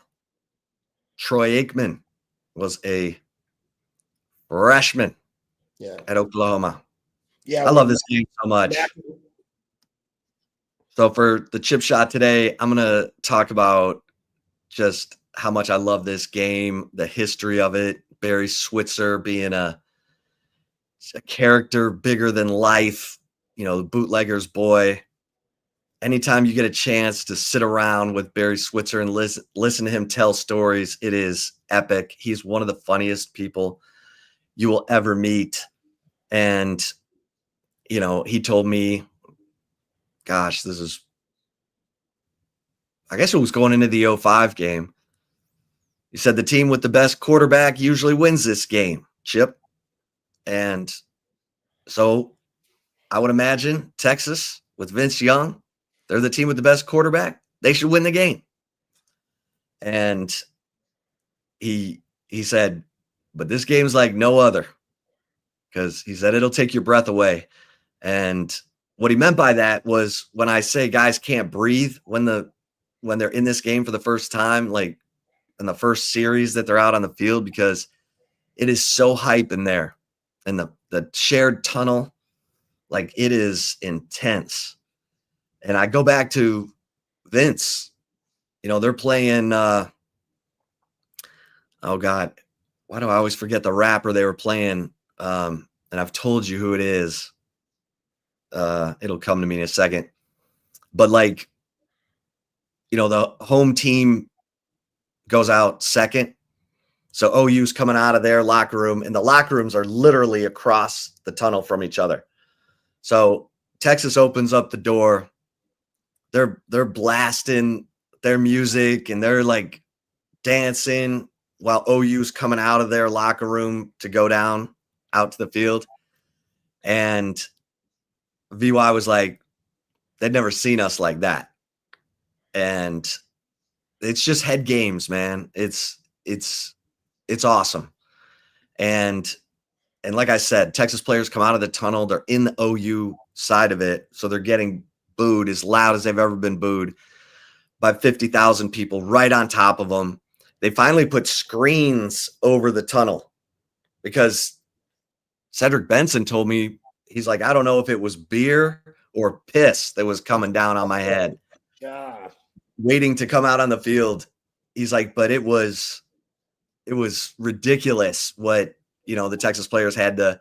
Remember Mac, he went to DeLost Odds, is like, can we rotate it to where the home team gets the tunnel? And they decided it would be such a mess with tickets that, you know what, put a screen over it while the players are coming out. So now you see the big long screen as the players are coming out. But the legendary stuff in this game, the fact that you can be remembered for a single play. For OU fans, it's the Superman play by Roy Williams, diving over and sacking and strip sacking Chris Sims. For Texas fans, it's, Stoney Clark knocking James Allen out at the 1 yard line to preserve a win in 94, with Robert Reed, who deserves credit for turning that play back inside to where James Allen was running right into Stoney Clark. Texas is going to need some of that edge containment this weekend. But man, James Brown going into that game in 94, freshman, Jay Morant's hurt. James Brown, not a great practice player, not a prototypical John Makovic, passing quarterback, but man, James Brown, when you needed a play, he made it. And he did that his whole, 94, 95, certainly 96. We won't talk about 97. But yeah, James Brown, love that dude. Remember Major Applewhite, 97 yards to Wayne McGarity. Yeah, man. To lead a comeback from 17 zip down to the Boomers. And Major Little Opie with his helmet down barely above his eyes, running up to Ante Jones and getting in his face right before halftime. I mean, how about the 2013 game when Case McCoy, who has that irrational confidence, went in there, slapped OU around, slinging it with that spaghetti-armed, deep ball to Marcus Johnson. And that was probably Jonathan Gray's best game as a Longhorn. They ran for 250 yards, and OU was number 10 in the country. Texas was getting talked about like they're already pronouncing Mac Brown's, firing at the end of the season. And then Texas got on a winning streak because of that. They won like 6 in a row. Mac was like, I ain't going anywhere. But yeah, I mean, Xavier Worthy. I mean, I go back to that game in 2021. That was one of the best game I've ever seen in the Red River Shootout was 2008, because you had Sam Bradford slinging it. You had Colt McCoy. You had Jordan Shipley with his 96-yard kick return. Texas was down by 11 twice early in that game. They came back and won it by 10, 45-35. That was the game where they took their tight end off the field and put Jordan Shipley, flexed him right off the line. And they worked Ryan Reynolds, the OU linebacker, to death. That dude couldn't even breathe at the end of the game. He was so exhausted. Chris Obanaya had a big game. But you can become a legend in this game. You can become a legend in this game. You can make one play that makes all the difference. And fans will remember it forever. So, I think Sark gets it, but few people understand why it's more than just a game in the middle of the State Fair of Texas. What makes it different is dividing the fans at the 50, because you have this sort of herd mentality from both sides. They're yelling at each other the whole game, and it's a contest, and it's so loud, and the sound is coming at weird times because, like I said, you're used to being on the road and making a play, and the crowd gets quiet. But both teams are on the road, they're making plays, and the sound never goes down. So if you're on the wrong side of that, and if you stay on the wrong side of it, it can mess you up. And that's how those games get out of hand. Now, Texas has not been blown out in this game since 2012. OU's been blown out two of the last 4 years. So this game will mess you up as a player, especially your first time in the game. Now, it didn't mess up Caleb Williams, but coming in off the bench, we know is totally different than having to prepare as the starter. Remember the next week? Wasn't it against Kansas where he's having to rip the ball out of his running back's hands to make a first down, or they were going to lose to Kansas? So it's different. And, Arch is now getting used to, he's played 2 games on the road. And this is, I think he built up some calluses. I think he built up some toughness on the road that he's going to need in this game, because I guarantee OU is coming. Brent Venables, what's the first word out of Drew's mouth? Exotics. That's what everyone talks about with Brent Venables. He comes up with different ways to blitz you that you don't see coming, and he inevitably gets a blindside sack on your quarterback, and they're trying to strip that ball and make you wish that you could get out of the Cotton Bowl as fast as you can. And he's finally got the defense he wants. And that's why this game is so scary, because they are playing with so much confidence, and they got playmakers. They got 3 different guys with at least 3 sacks right now. Texas, do they have, who's their, let me see. Do they have 1 guy with 3 sacks? They have, come on. They do not have 1 guy with 3 sacks. Damn, not even 1? Not 1. Yeah, they've been stuck on 1.5. Murad Watson, 1.5. Colin Simmons. Colin Simmons has 2.5 tackles for loss. Leonga Lafau has 3 tackles for loss. But they don't have a guy with 2 sacks, and OU has 3 guys with at least 3 sacks, including that Jaden Jackson. That dude, no one's talking about him. Everyone's talking about, the Taylor Heine kid or whatever. And Taylor Wine, and R. Mason Thomas. But that Jaden Jackson, he's Puna Ford. You can't move him, but he's explosive. Jaden Jackson and David Stone have been dominant. You could throw in, what's his name? Grayson Halton, too. Dominic Williams. Yeah. Weirdly, was like their 4th guy. Like, he's not. But he's solid. Yeah, he's solid, but he's not as much money as he was worth. I think he's kind of stealing money from them compared to these other guys. But hey. Hey, if they keep winning, he ain't stealing. He ain't stealing, I guess, huh? Right? Yeah. Now, Texas is probably like, can we get some of our money back? did we invest in the wrong dudes? But, yeah, man, this game is so great. And the fact that it's at 2:30 gives me a chance to go get me a funnel cake bacon queso burger, which makes me very happy. So, yeah. You got a favorite Texas OU memory? 49-0, man.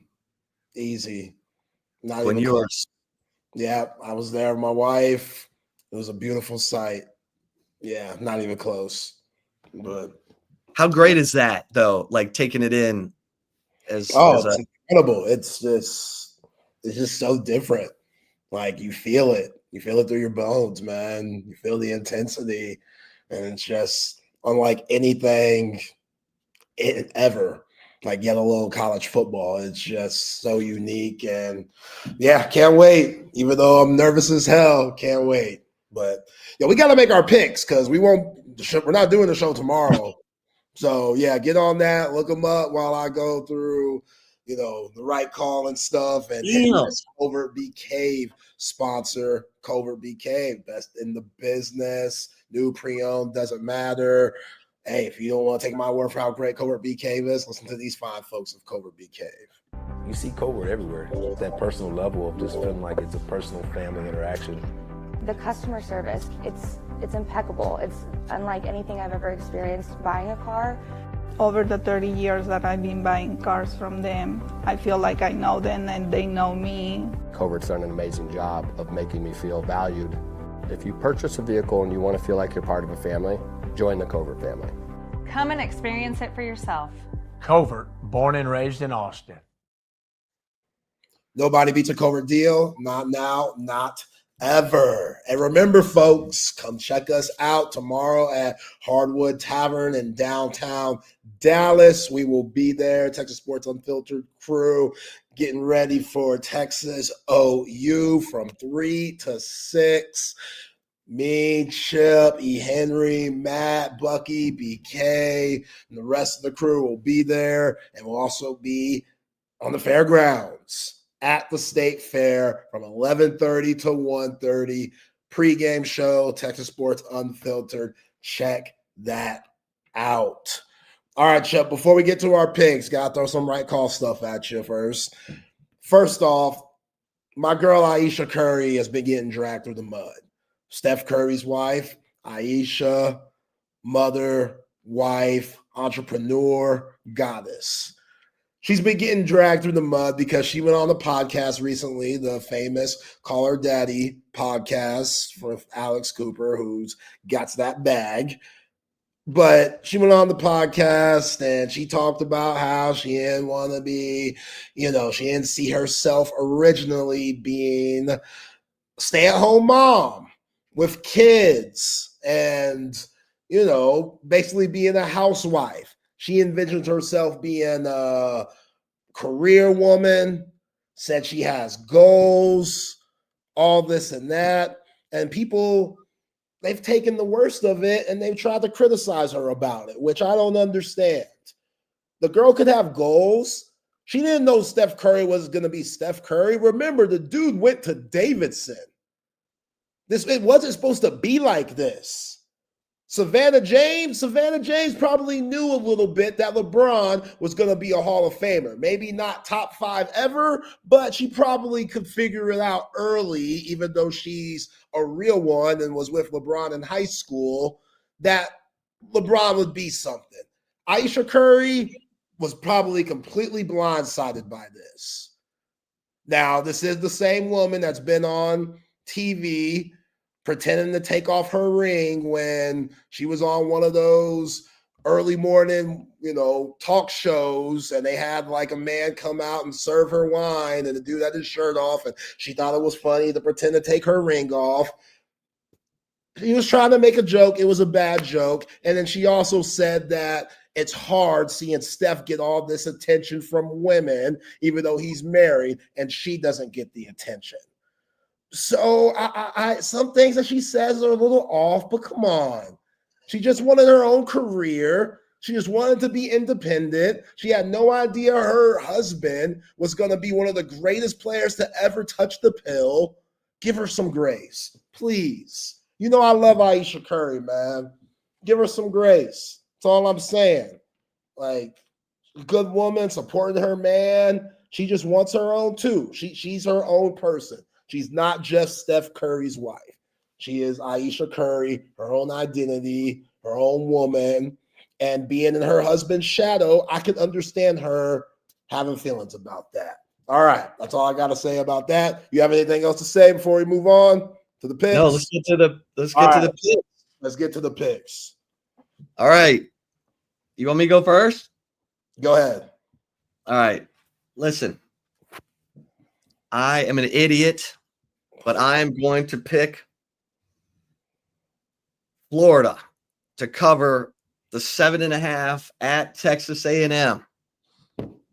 You ain't no idiot for that. Come on. They found it. Billy Napier, he's found it. Whatever it is, he's found it. I'm going to be really disappointed if Florida, with all that desperation, played a,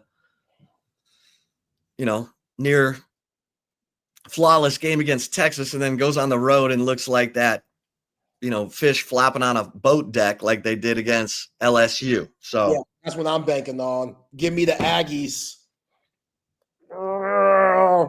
Old Reveille, blind in one eye. She gonna see an ass whooping on Saturday. Mike Elko. You're taking A&M minus 7.5? Oh yeah. Mike Elko says the most talented team. We gonna be locked in. All right. I'm going Iowa State. They got popped.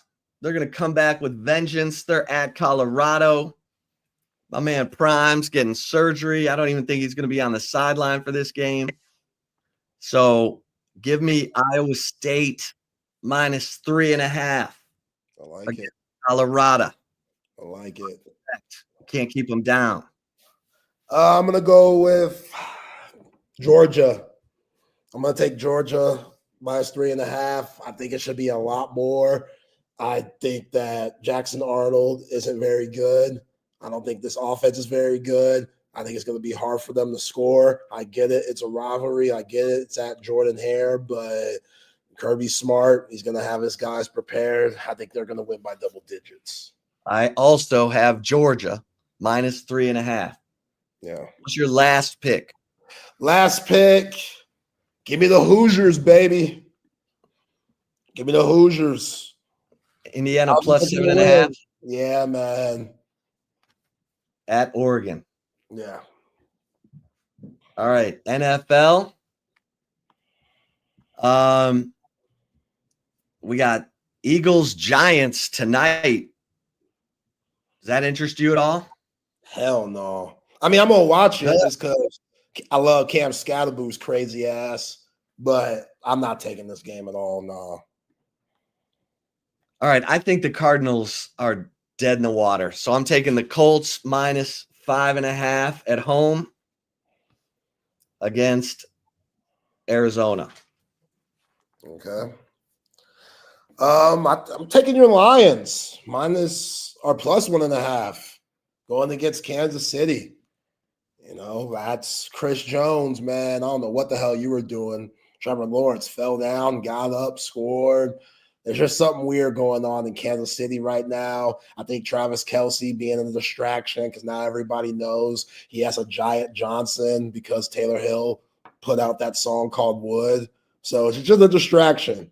We love, but love can still be a distraction. I think it is here. Give me your Lions. How about that? Mm-hmm. You know what? Give me the Lions too. I'm feeling it.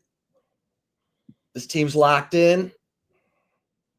I'm excited. I'm proud. Amon-Ra's on a tear. Give me the Lions. There we go.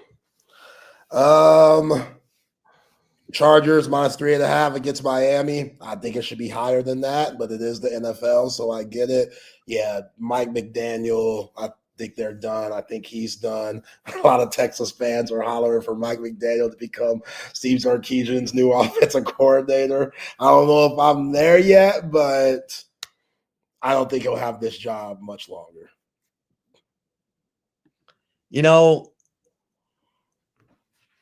I cannot. The Ravens have got to cover 8.5 at home, right? What? Against the Rams? Give me the Ravens to cover 8.5. Okay. I mean, they're not the worst team in the league, right? New Orleans, but New Orleans did win last week, so who knows? All right, what's your final pick? Final pick. I got Buffalo, which this sucks because I'm a big Falcons guy. I got You Buffalo. turning on your Falcons? Turn on my Falcons, man. Dirty Bird. Got Buffalo -4.5. They're pissed off from that loss against God, who'd they just lose to? New England. England. Yeah, they're pissed off about that. That's a By good the way, somebody on the Coda text line just asked, are we going to be broadcasting live tomorrow? Yes, we will. We'll be at Hardwood Tavern downtown. Hardwood Tavern in downtown Dallas. 333. Was it North Harwood or South Harwood? Yeah, downtown Dallas. Y'all just put it in the GPS. Hardwood Tavern. Yeah, it'll get you there. But we'll be online. Like we'll be on just like we are now. It'll be live 3 to 6. Yeah, if you can't make it, you can watch it. We'll be there. Appreciate y'all. If anybody wants to buy your boy a drink, turkey leg or something, hey. What up, guys? What's going on? You're gonna start a GoFundMe for yourself too? I mean, what? Hey man, tough times out here, man. Hey, you want to buy Zay a drink or any of us a drink? Yeah, why not? Man, hey. We'll be there. We'll be there. Hardwood Tavern, downtown Dallas. I'll be there as well. Yeah, Matt's gonna be there. I'm the only dude who's not going to Dallas. I'm staying right here. You're not going. Not going. Right. So I can't be near all that food at the state fair. I can't. I'm trying to eat right. I can't. I was going to buy you a funnel cake bacon queso burger. Oh, I can't do it. I can't do it. Who's in on the funnel cake bacon queso burger? Yeah. I mean, I would be if I didn't have to go sit at a game for 4 hours after that. I think I would fall asleep in the press box. That's a good point. Yeah. That's a good point. I may have to only have half. Whoever wants to split one. I might split it with you, Chip. I might split it with you. Yeah, all right. We're talking. All right, fellas. See y'all tomorrow, Chip. Tomorrow at the Hardwood Tavern in Big D, Dallas. See you guys. Later, guys. Even though you're just appreciate you guys very much. Always love that. Yeah, everybody will be out tomorrow. I will not be out there, but everybody will be out tomorrow down at the Hardwood Tavern in Dallas, and then get ready for the game on Saturday. So 3 to 6 p.m. tomorrow. No Chip and Zay, no open gym, but a big round table with all the Texas Sports Unfiltered crew hanging out down there in Dallas tomorrow. Right now is open gym. Myself, Patrick Davis, alongside Matt Galatzan of Texas Longhorns on SI. And, of course, you, the third member of open gym. Text line's open 512-222-9328. Sorry, 9328. And of course, on the chat and Facebook, Twitch, X, and on YouTube as well. Eddie says, falling asleep in the press box would be the least of your concerns. I think that would be pretty bad. You don't want the press to get pictures of you sleeping on the job, because it's literally the press is going to be there. Hey, Eddie, I'm just trying to keep it PG for our listeners under the age of 18. You know, there are other things that could happen by eating a bacon queso funnel cake burger, but we're not going to get into that here on Open Gym. I do have the list of new food for Meathead at the end of the show, Matt, to try and see if there's anything you want to see any of the new food you want to try at the State Fair this year. We've got that. I don't think that's new food. I think that may be old food, but we'll see. There's a ton of stuff that's always there down at the State Fair. It's going to be a good time. I'm sure you guys are going to have plenty of fun. The 2:30 game, no longer the 11 o'clock game. So it is slightly different than the standard. I know Matt is a firm 11 a.m. guy just for the job. Not for games that you don't have to report. You're fine watching a game that you don't have to cover at 11. Yeah. So here's how I kind of generally view it. Put Texas at 11 every week because I have to cover every single game. Yeah. And put Ole Miss at 7 every week so I get to watch every Ole Miss game when I get home. See, that's what you want. Right now, A&M has been on a streak of the 6 and 7 o'clock games. Yeah. That's what happens when you win. That is what happens when you win.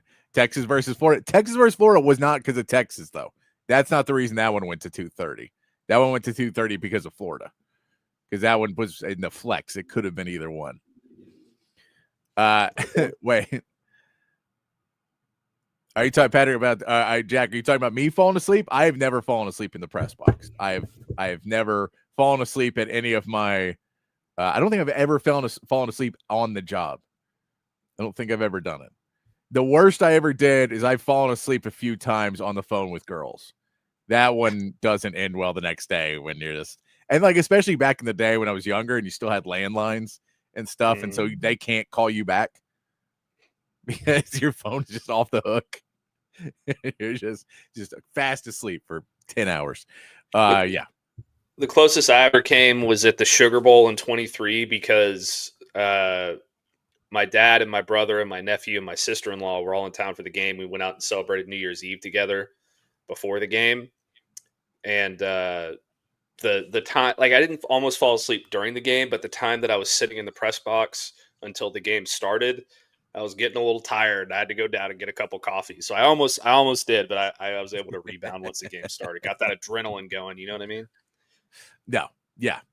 Sometimes you got to get it. Yeah. Once the game starts, you're usually pretty good because then it's crowd and everything else. It's a little bit easier it's not like watching it on the couch where, where you can fall asleep and those commercials and you're just like, oh, I'm out. I'm gone. Fading. Just the smooth sounds of Gus Johnson. Let's get into it, Matt. We have a lot to get into today. Ryan Chapman from Sooners on SI is going to come on the show in a little bit, talk some OU with us. We got to do our SEC power rankings at 5:00. We got to make our picks for the weekend because y'all are going to be down there, so no open gym tomorrow.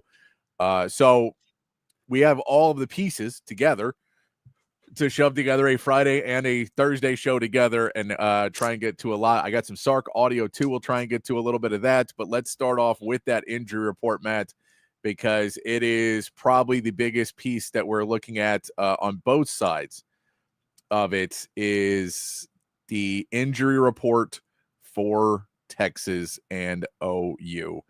Let's see if we can read this up here at all. Yeah. But this is our injury report right now. We can see for Texas, CJ Baxter still looks like he is doubtful for this game. That hamstring, I genuinely thought was a lot further along than it was. It seemed like he was doing better than he was. Not the case. So he is now looking like he will not make the game. We're really happy to see Trey Wisner not on this list at all because we had seen some, rumblings that maybe he had re-injured that hamstring in the Florida game. That does not seem to be the case. Manny Muhammad looks like he is trending to play. And Parker Livingstone, who came back in that Florida game, when he took that hit, man. By the way, that's still the catch. I know everything that overshadowed it. Him holding on to that ball, getting hit like that, flipping over, and still holding on. Like, because the catch was barely complete when he got hit in the knee.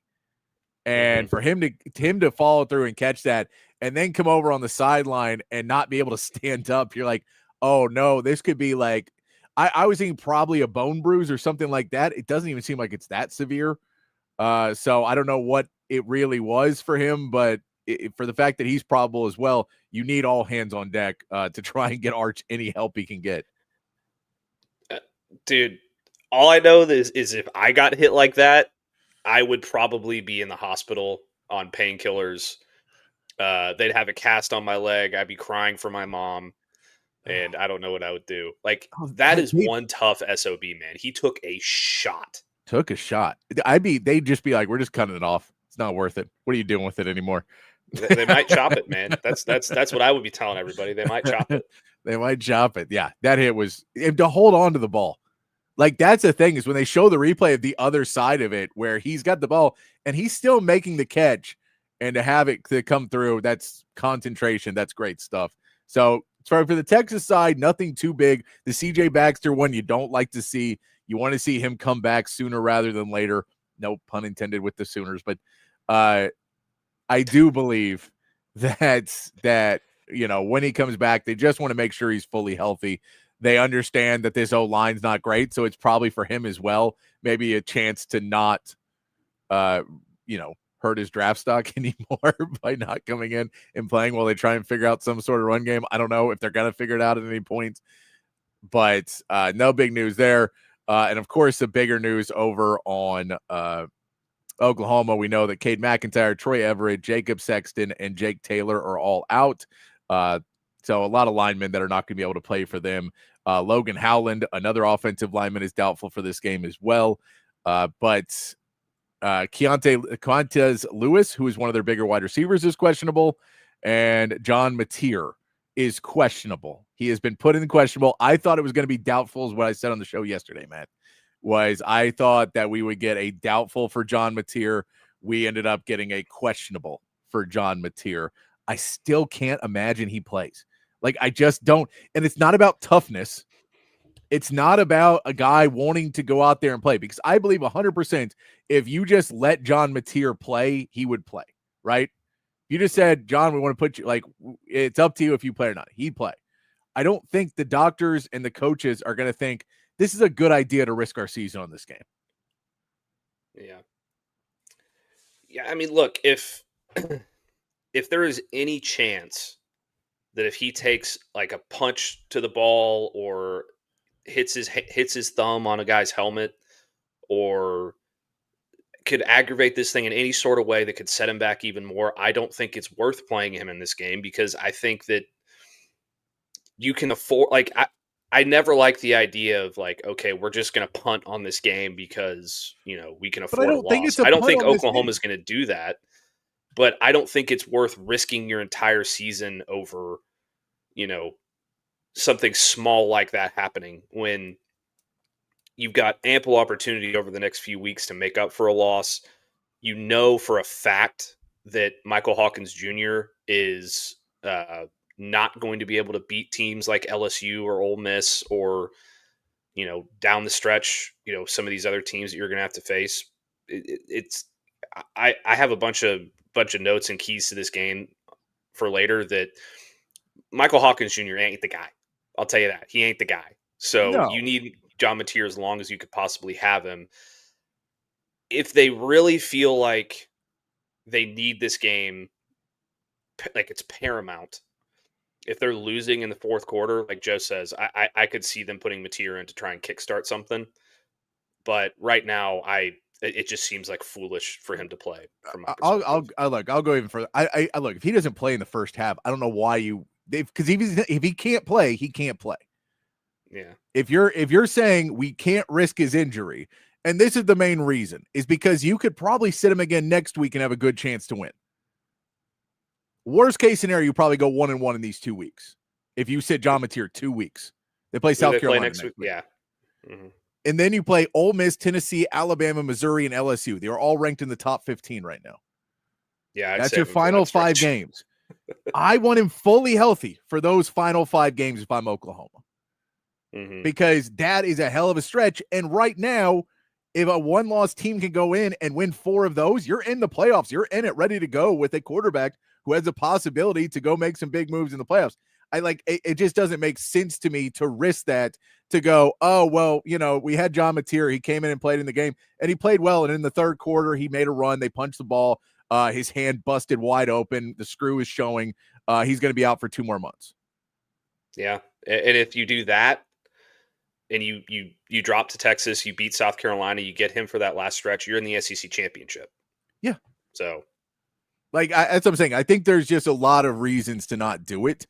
I think here's the thing. I think John Mateer has a very good chance to play in this game, but it will be a weird goal line thing or a run play or something similar to what Ole Miss did with Austin Simmons when they had him on the injury report and he did play, and they took him off the injury report and he didn't play, but he played a snap, I think, right? Mm-hmm. Or 2 snaps. I think I could see that, where they basically put him in and say, we have 2 plays we feel like comfortable putting John Mateer in. And so we have these 2 little trick plays. We're going to do it to try and throw the Longhorns off, try and throw them and try and hit something big in those 2 plays. But I don't necessarily believe that I just can't see it. Like, and if he does, more power to him and best of luck. I'm not trying to be somebody on Texas side being like, you should rest all of your guys. It's unsafe.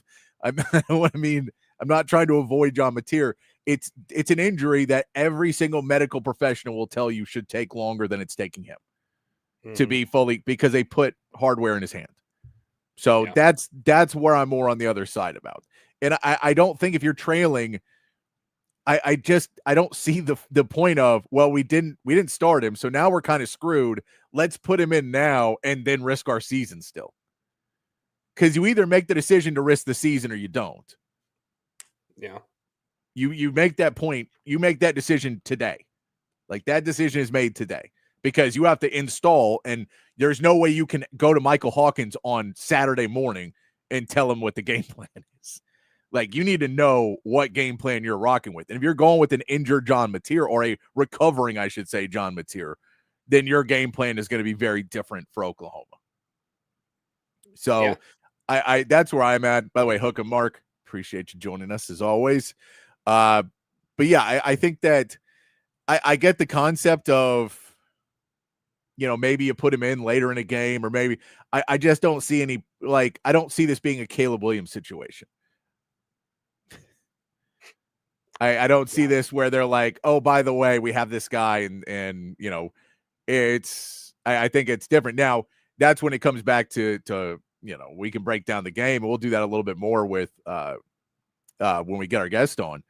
But I think that this is it does make a difference. But if you're looking at it and you go eye for an eye right now, we know Arch is better, but he's not playing great. He's not, and I know it's not his fault, but it's like with the offensive line, with the problems they're having in our defense, I think we can keep this. I think we can keep him under 21. And I think we can score 21 with Michael Hawkins Jr. Yeah. I think that would be more my prevailing logic from Oklahoma than the logic of we need to put up 40. And so let's go get John Mateer. Yeah. I think that this Oklahoma defense presents a lot of problems, and we'll get into it a little bit more later, but they present a lot of problems similarly to what Florida did last week, where they can rush 3 or 4 guys, they have movement up front, and they can get after the passer without blitzing. But they can be got deep, and they don't have a corner like Cormani McClain. So there's ways to score on this defense. You have to hold up in pass protection. So you can score against this team. And if you can score against this team, even at a clip like you did against Florida, where it was 21, I think you have a good chance to win this game, because I think this is going to be a very low-scoring football game. Yeah, it feels that way right now. And another piece on the John Mateer why you don't is like that offensive line is not great either for Oklahoma. I know Texas didn't get pressure last week, and yeah, but they've had a lot of issues there as well. So a lot of John Mateer has been running for his life, and again, it's all about short passes. It's all about that stuff. But and Joe, that's what I mean. I don't think they feel they're going to need him, in the sense that you risk. Again, it's the last 5 games of their schedule. They're playing 5 teams ranked in the top 15 right now. Mm-hmm. That would tell me, let's not go for here, because we have another game next week. We could probably sit him too. And if we beat Texas, we can definitely sit him next week. Yeah. Because we can probably win 3 straight games with Michael Hawkins, bring back John Mateer, and we're a front runner to be not only SEC champions, but bye week too. We're running right ahead with that. So I think that that's an easier path to take. Now, if you do get shelled early, and that depends as well, I think there's a better chance to see John Mateer a little bit. Not if they're, not to turn it around, but if it's, 10-10, then maybe that's a better push, because now you're not out of the game, but you're also like, or if it's like, if you go in the half and it's 6-6 and there's been 4 field goals kicked, then maybe. But I don't see any reason. If you're not going to play him, don't play him, or at least don't put him in danger. You can play him and not put him in danger. Those two things are not together. That you can run handoffs, you can run short, like screens or whatever else, that you're like, we're really sure he's not going to be in any danger. But yeah, I don't know. I'm not 100% sure. I'm happier on the Texas side that we don't have a lot of names on there. It'll get updated again today. So we will go into seeing what we want to do here. I wanted to get into a little bit of Sark audio with you as well, Matt, that he did talk today. Interestingly enough, when they released the media, the media availability today, they did remove the first piece of the first question, which was about NATO and why he's not playing. And Sark's answer wasn't crazy. We didn't like throw him under the bus. It was just consistency on assignments, which has kind of been the track record of what this. He has at least kept the same thing. So we all believe he's in the doghouse, probably for something else. But at the end of the day, the Sark story has stayed the same. It's about him and his assignments. Yeah. I don't know why they would remove that. It's very bizarre. They've done it before. It happens probably once or twice a season where for whatever reason, and I think it's usually to protect the player. Yeah. But I don't. So, I mean, I don't know. I know that in my years doing this, there has been plenty of times where there's a little delay in getting it out and then they cut something out of it. But that's rare. The thing is, there's already reporters there and they already heard the answer. So I'm aware. Because I would normally have the uncut version as well. It's just not as good audio as they have. Yeah, so I don't understand. Are we gonna? Do you have the clip, or are we gonna? I don't have that clip one. We've read it, but yeah, it's good. I have the quote. If you want me to read. Yeah, go for it. He said, "We're always looking for consistency, regardless of the position, and consistency in knowing what to do, and then using the proper fundamentals." And techniques to do it, and then have the ability to just move when the picture changes. And so again, that's Neto, Yume, Zulu. That's every player on our team. That's those base requirements of playing for us on offense. Here's my thing. Nobody at left guard has been consistent with their assignments or consistent with their fundamentals or consistent in any way, shape, or form. Connor Stroh has been abysmal. Nick Brooks was really bad for a lot of that football game. And he did have some positive things that he did in that football game later on, but he started off very, very rough in both run blocking and pass defense. He did get better, which is something to be positive about. And that's why I think that the rumors are that he is going to be the starter at left guard in this football game, which is interesting because I understand the concept. Nick Brooks is a really big guy. He's a physical guy, but he's also athletic and he can move really well. Yeah. So I think that if you're looking at what happened last week and you see the positive things that he put on tape in pass protection later on in the football game, your mindset is that, okay, if we can really hone in on this, and we could get him to do this consistently, this gives us our best opportunity for pass protection in this football game. And I get that. I just think that it could be a really big risk if he is thrown into this environment like he was last week and he gets off to a really slow start. That being said, I don't know that there's a better solution regardless, because moving Cole Hudson to left guard and Connor Robertson to center, there's better communication in that scenario, but Cole Hudson has not been the most physical guy this year. So he's been getting bullied a lot and ending up on his butt a lot. So maybe they just feel like Nick Brooks has a better opportunity to do those kinds of things. I don't know. But it's certainly going to be interesting. It is going to be interesting. And I think that, there's other things you can try and do, and especially against this Oklahoma defense and Brent Venables and what he can bring. Like, you can run 2-back sets even and try and put other protection to just go, we know our offensive line is going to let somebody through, so we're going to have 2 backs back here to block, because that's how bad our offensive line is. That we have to have basically 2 safety nets to give Arch a second to get somewhere. But I don't think they're going to do that either, especially with C.J. Baxter out. I think that C.J. Baxter, Trey Wisner 2-back set works a little bit better because it really gives you that air of you don't know where the ball is going to go. We have 2 solid backs back here. I don't know if you can do that with Jarrett Gibson or Christian Clark. I don't know if either one of them can really pull that off. And I don't know either one of them's great enough in pass pro yet to be able to, communicate with Trey Wisner and those 2 guys make the right decisions.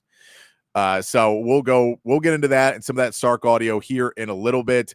But since he has just hopped in, let's hit up Ryan Chapman from Sooners on SI. See him in the waiting room, so we'll not waste his time any longer. And we'll welcome in Ryan Chapman, Sooners on SI. We appreciate you joining us in. You can follow him at _Ryan Chapman on social media. Ryan, how you doing today? Good, guys. How are we? Big week around, and can't wait to link up with at least Matt. I don't know if we'll see you, Patrick, this weekend, but I will. I'm staying in Austin. Not making the trip up. It's one of those things. I go up there and then not have a ticket to the game, and I don't have press credentials, so I'm not dealing with all that nonsense to try and go up there. So been there. Feel that for sure. I've done it before, and it's fun, but I'm too old for it now. I need to be a little bit younger. My favorite part is they're always like the most magical person on that particular Saturday at Fair Park is the one that shows up and has no idea there's a football game going on and is like, what are all these people doing? And they're my favorite humans, but it is what it is. Yeah, I believe I had somebody talk to me and they were like, oh, maybe we'll just go up because like the game's happening and we'll go to the State Fair. And I'm like, State Fair happens without the game. I would go when the game wasn't there. If you want to enjoy the fair, I would not go when the game is there. Not the best plan, but we'll see. We'll see. Ryan, we appreciate you joining us. Let's start off with the big question that people have been asking. What are you hearing about John Mateer, and what do you put on the odds that he actually starts this game? Yeah, I told Matt when he reached out a couple of weeks ago, hey, could you come on? I would try to book Dr. Shin for us to see if he could just give us the lowdown. Was unable to achieve that. I'd put it at probably like, I'd say 70-30. I think he's going to play. It's been one of those things where he's been going through therapy. It feels like they've rolled out every kind of physical therapy, whether it be red light therapy, all the stuff that is way above my pay grade, all that. I think it comes down to this. It's going to be a swelling issue, I'm pretty sure, is kind of what they're monitoring. Because Mateer is one of those guys, and this is why the Pete Thamel report like cracked me up. It's like Mateer would like to play in the Texas games. Like, yeah, everyone that suits up for Oklahoma or Texas would like to play in this game. And Mateer is one of those guys that you just get the vibe if the trainers go to him and say, are you feeling any pain? He's just going to look him in the eye and say, no, I'm not feeling any pain. So it's going to be the stuff that they can measure. And so I think it's going to be swelling. I kind of got to the point where if he wasn't listed straight up as out on last night's availability report, I'm just kind of assuming he's playing until we see otherwise. That's kind of what I was thinking after seeing the availability report last night. But Patrick and I were talking about this a minute ago on the show, and I want to get your take on it too. There's obviously risk by putting him out there when he's not fully healthy. And even if Oklahoma loses this football game with Michael Hawkins at quarterback, they still have everything in front of them. They can still get to the SEC championship. They still have him healthy down the stretch against, Ole Miss and LSU and all those teams they have down the stretch, Tennessee. Do you think that it is worth risking one freak play, like somebody punching at a ball or him taking hitting his hand on a helmet or whatever the case may be, to because if he re-aggravates it and it gets worse or something else happens, the season could be in jeopardy. Is that something they're taking into consideration when making the decision? Yeah, that's something that Brent Venables and Ben Arbuck were both asked about a great deal, is weighing the this week versus the season. And I think the thing would be, if Oklahoma believes there's a re-injury risk or a moment where, let's just say he's running the football, right? And it's a football game. If there's a pile, people are going to be grabbing at the ball, stuff like that. If Oklahoma believed that was a big re-injury risk, I don't think they'll roll him out there. So that could be something about Saturday. It's just funny coming out of the Auburn game. The thing I was most worried about is he had a sprained knee. And that was the thing that I was thinking, hey, is that going to be something that a couple of weeks from now is going to pop up? So it's he's been playing through stuff already. It's not a coaching staff like Brent Venables. Part of the injury stuff last year is that he just straight up defaults to the training staff of you guys tell me when guys are good to go and all that. So yeah, I don't think he's going to get clearance if they feel like it's a re-injury threat, but it sounds like it's such a specific injury. Let's just get into the world of the weird. The most insight we've gotten has come from quite literally a Chipotle employee, which he talked about there being 3 nails inserted into the thumb. If you believe that, That's what they're going with and things like that. But yeah, if it's a big re-injury risk, I don't think he'll be out there. That's just not really been on the radar. It doesn't even sound like it's been a pain management situation. It's very much been a swelling. What does the swelling do for gripping the football? And what does that do for his ability to just throw the football and all that stuff? That's interesting. Cause yeah, if it's swelling and they can get it down, there's no way he's going to tell you anything is there. Reminds me of the Nolan Ryan quote in his documentary where he goes, what other people call pain, I call discomfort. Right. Yeah, right. That's that dude. And I think John Mateer probably falls in that as well as a lot of football players when it comes to playing this weekend. But, if you look at this OU team, how important is that decision for morale, for just getting an offense going, for what the defense needs to do, for game planning? It feels like that decision has to be made today.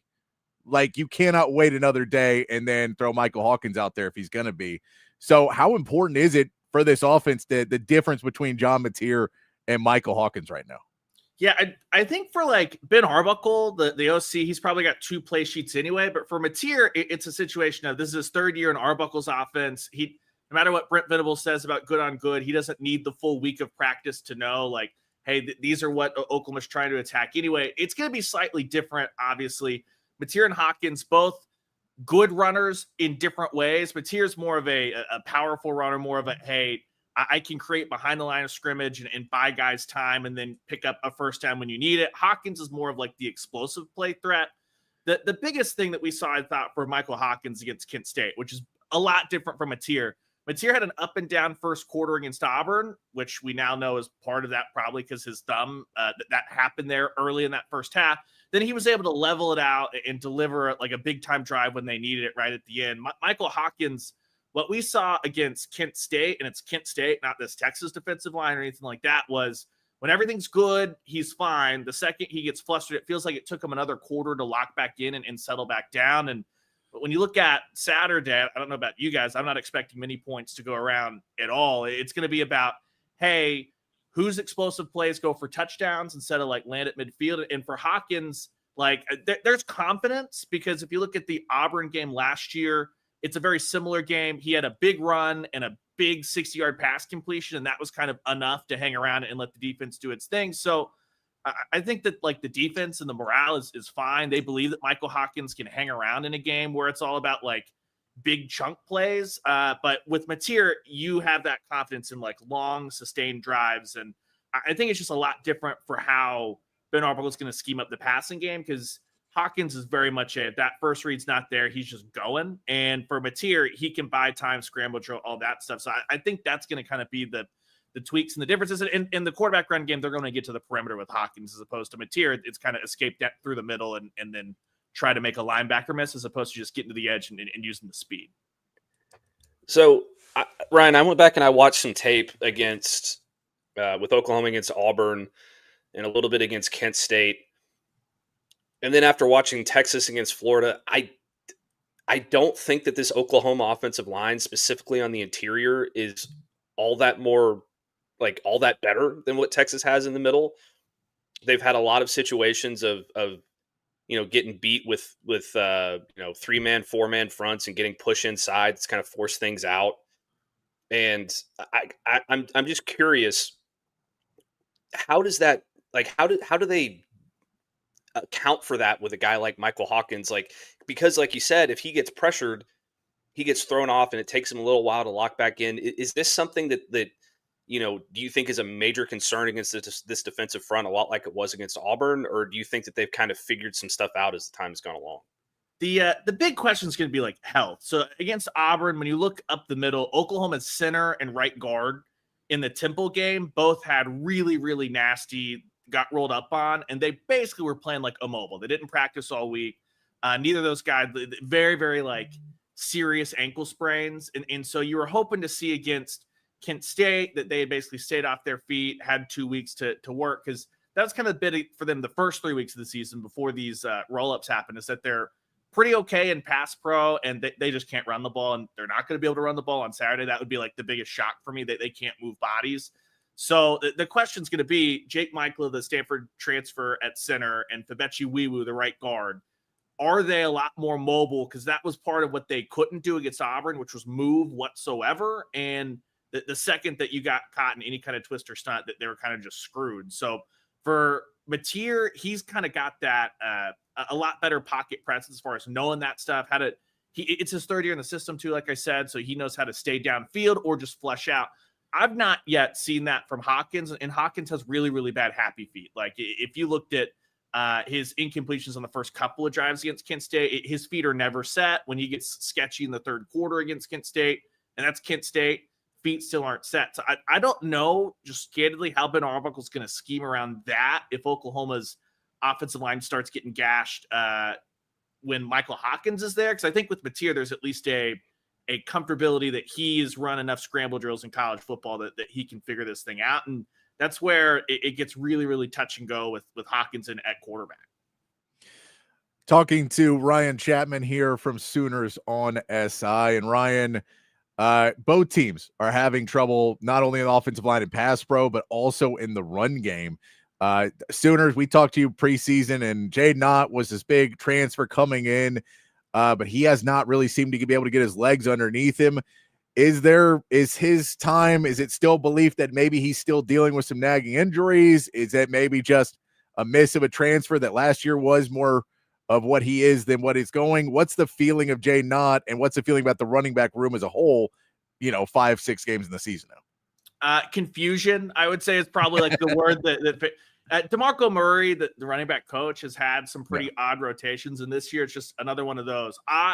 Had a shoulder injury like the second week of fall camp that the question was, is he back from that, or are they holding him out for Michigan? So like the first game felt like it was going to be a wash, totally ineffective against Michigan. Ott's been having a lot of trouble with any kind of pass protection or any blocking on the perimeter. And that's DeMarco Murray's thing. If you're not blocking, you're not playing for him, which is what led to him basically being a total non-factor against Auburn. I guess we're doing the Ott thing one more time. I was pretty ready after the bye. He was basically, if he doesn't get first or second quarter carries against Kent State, I'm just ready to label it a bust, cut your losses. Torrey Blaylock, the true freshman, has looked the best, the most explosive, the fastest, and Ott came back in. He got some first and second quarter carries against Kent State. In the second quarter, he surpassed his yard total for the season. I'm not buying into Jade Knott suddenly being this big time X factor in this game on Saturday, though. We've just not seen him look anywhere near as explosive or fast, or he's not making anybody miss, too, is the other thing. I can be a pretty sympathetic toward these running backs if they're just getting smoked in the backfield, but Jade Knott, the couple of times he's gotten to the second level, it's not like he's making a linebacker look silly or cutting back against the grain or anything like that. And so I think it's going to be a lot of Torrey Blaylock. You're going to see a lot of Oklahoma, Javante Barnes, number 2. If you're a Texas fan and Javante Barnes is getting the ball, you probably feel pretty good about that, because Barnes is the kind of guy that gets exactly what's blocked up. He doesn't make guys miss. He tries to run them over. But Javante Barnes is by far Oklahoma's best pass protector, and that's going to be a huge piece of how DeMarco Murray probably divvies up these snaps. And so that's the question. If Jade Knott can make those gains, then maybe they can shuttle him out there to the perimeter, things like that. But they ran a couple of plays out to the perimeter for him against Kent State, and he really wasn't able to make anything happen with it. It just kind of been a portal dud for Oklahoma so far. So on the defensive side of the ball, Ryan, Oklahoma was pretty solid last year, but it seems like they've taken a massive step forward this year. They're leading the nation in the SEC in so many different categories. Number one in pressures or what, and sacks and all this stuff. What have you seen out of this defense that has taken them to that next level in terms? I know they got some transfers and things like that, but schematically and those kinds of things, how have they been attacking these defenses these offenses to be so successful so far?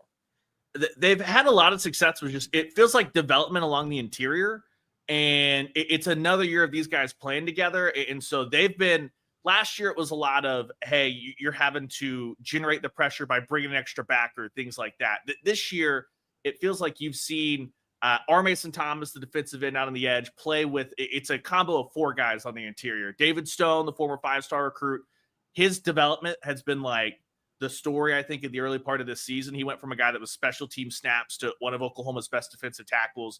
Jaden Jackson, his teammate at IMG, has been outstanding. He had 2.5 sacks early against Auburn. And you're just starting to see those two guys have been able to play together, the stunts and the twists, and it just feels like they perfectly know exactly what's happening. And I think that they're confusing opposing offensive lines as far as what the picture is pre-snap versus what it ends up at. And then you throw in a Grayson Halton, who's one of the Todd Bates development stories. He's been a 4-year guy who's probably the quickest guy, the most explosive, and he's coming on in. And what you've seen, I think, is that they just are wreaking havoc, getting upfield so quickly that it's wreck and shop in the backfield. And then they're backfilling with a lot better secondary play than a year ago. Last year, it was kind of true freshman corner Eli Bowen and then Billy Bowen and Robert Spears-Jennings, but you could attack the other side where injuries were, things like that. Feels like they've walled that up a little bit so that quarterbacks are having to hold the ball long enough for those guys to kind of get after it, because this has not been a Brent Venables special of sending 6 and 7 guys over and over and over again. The strength of this is they've been able to hit home using mainly 4 guys, and a lot of that's just due to the just bags and bags and bags of stunts and twists that Venables is able to dial up front. Now he's, straight up calling the plays again and not running it through another DC or anything like that. Yeah, I mean, that's kind of the biggest point of this defense now is it's different ways to attack. And it does feel like this Texas team is going to have a very long day trying to figure out all of those pieces. I mean, I clearly we know Texas is listening to this, so they might pick something up. What are the ways that you've seen that attack this Oklahoma defense that maybe have worked a little bit better? Because it doesn't feel like many people have had much success against this team so far. Yeah, Venables is leaving the corners on islands for the most part. And so I think you saw that's what, when Auburn had their success, they had Cam Coleman out there one-on-one with true freshman Cortland Guillory, and Coleman ended up with, it was 3 catches for 85 or 4 catches for 85, but it was basically 2 big ones. And there were moments where basically it was like, hey, here's a jump ball here or there, just go get it. And that was the success. Like, I know that Sark loves to dial up some of these play action and longer developing stuff to try and let Arch take shots downfield. I think that's where this game's going to be won or lost. Those shots are there to be had against Oklahoma's defense if you can hold up that long. That's going to be, for me, the big question, because Eli Bowen is back. You got Gentry Williams for Oklahoma at corner that was really, really good in this game 2 years ago. This is not the Oklahoma secondaries of the last 5 to 10 years where you felt like you could pick on every corner because they're not up to stuff. These guys are hyper aggressive, and you saw as that Auburn game developed, they're so aggressive trying to come up and play the screen and swing pass game and all that and trying to penetrate into the backfield that Auburn started to work in some double moves. And there were a couple times that Coleman just absolutely put a guy on skates and Jackson just wasn't able to get the ball there. If that's something that Sark and Arch have a good feel for, this is the spot right now to throw out a couple of these double moves. I think what you're going to see is that however many yards Texas goes for, I think we might come back in the post game and say, man, it was these 5 or 6 plays. They were massive chunk plays, but it's all about leaning into that Arch deep ball as long as you can kind of hold up front and do enough to let guys get downfield. Okay, Ryan. So obviously you guys have receivers in this game as opposed to last year when it was, a bag of rocks and Michael Hawkins throwing them the football. So many injuries. Now you actually have a legitimate group of wide receivers and the tight end whose name I'm not going to try to pronounce. You can maybe help me with that one. Who are your X factors outside of John Mateer if he plays? Who are your X factors on this offense that you think can really make the difference against what I still believe to be a very sound defensive unit in Texas who just got bullied up front last week? Yeah, the tight end Jaron Kanik is a good place to start.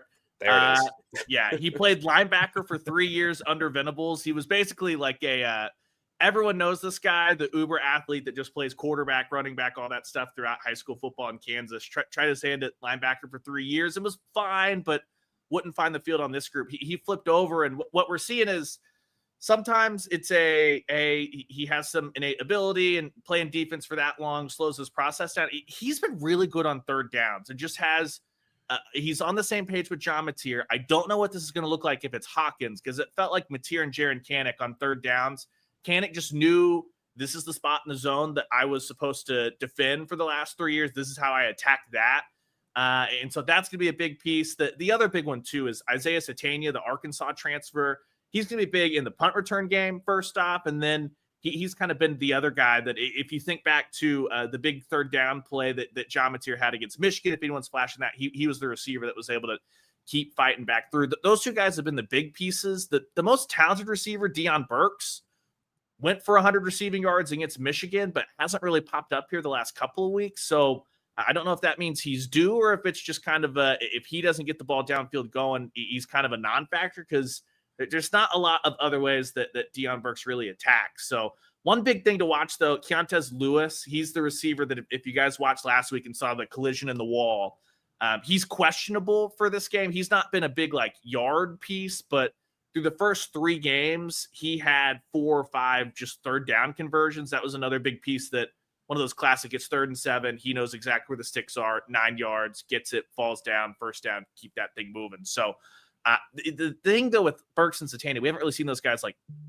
make guys miss downfield. They get them the ball in a ton of different ways, swing passes, read option, or not read options, jet sweep, stuff like that. But they've not really been taking a 30-yard play and making it a 50-yard play or stuff like that. But Satania and Burks are the two that kind of have the potential to make that happen for Oklahoma.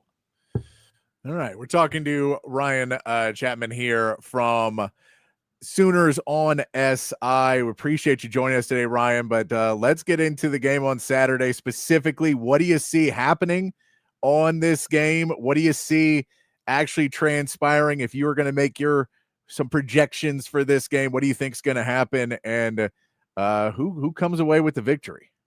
Yeah, not many points whatsoever. I think that Matt and I probably both have the Red River Rock fight headline just in the back pocket, waiting for that thing to happen.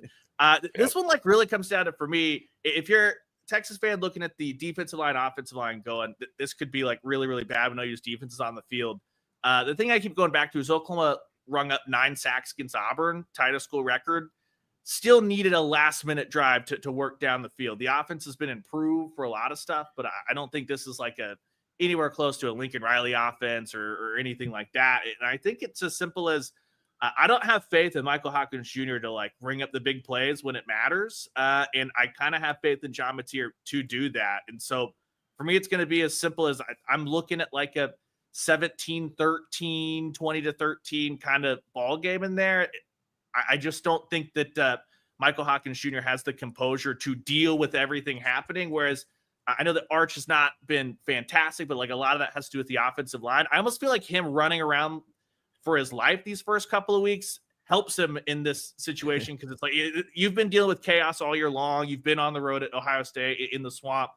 You understand what that is. That's not something that Michael Hawkins Jr. has had. So I would go the hedge of if Mateer plays, I think Oklahoma wins a 1-possession game. If he doesn't, I think it's a really, really big struggle, but Texas has enough explosive plays to overcome what is still a really good Oklahoma defense.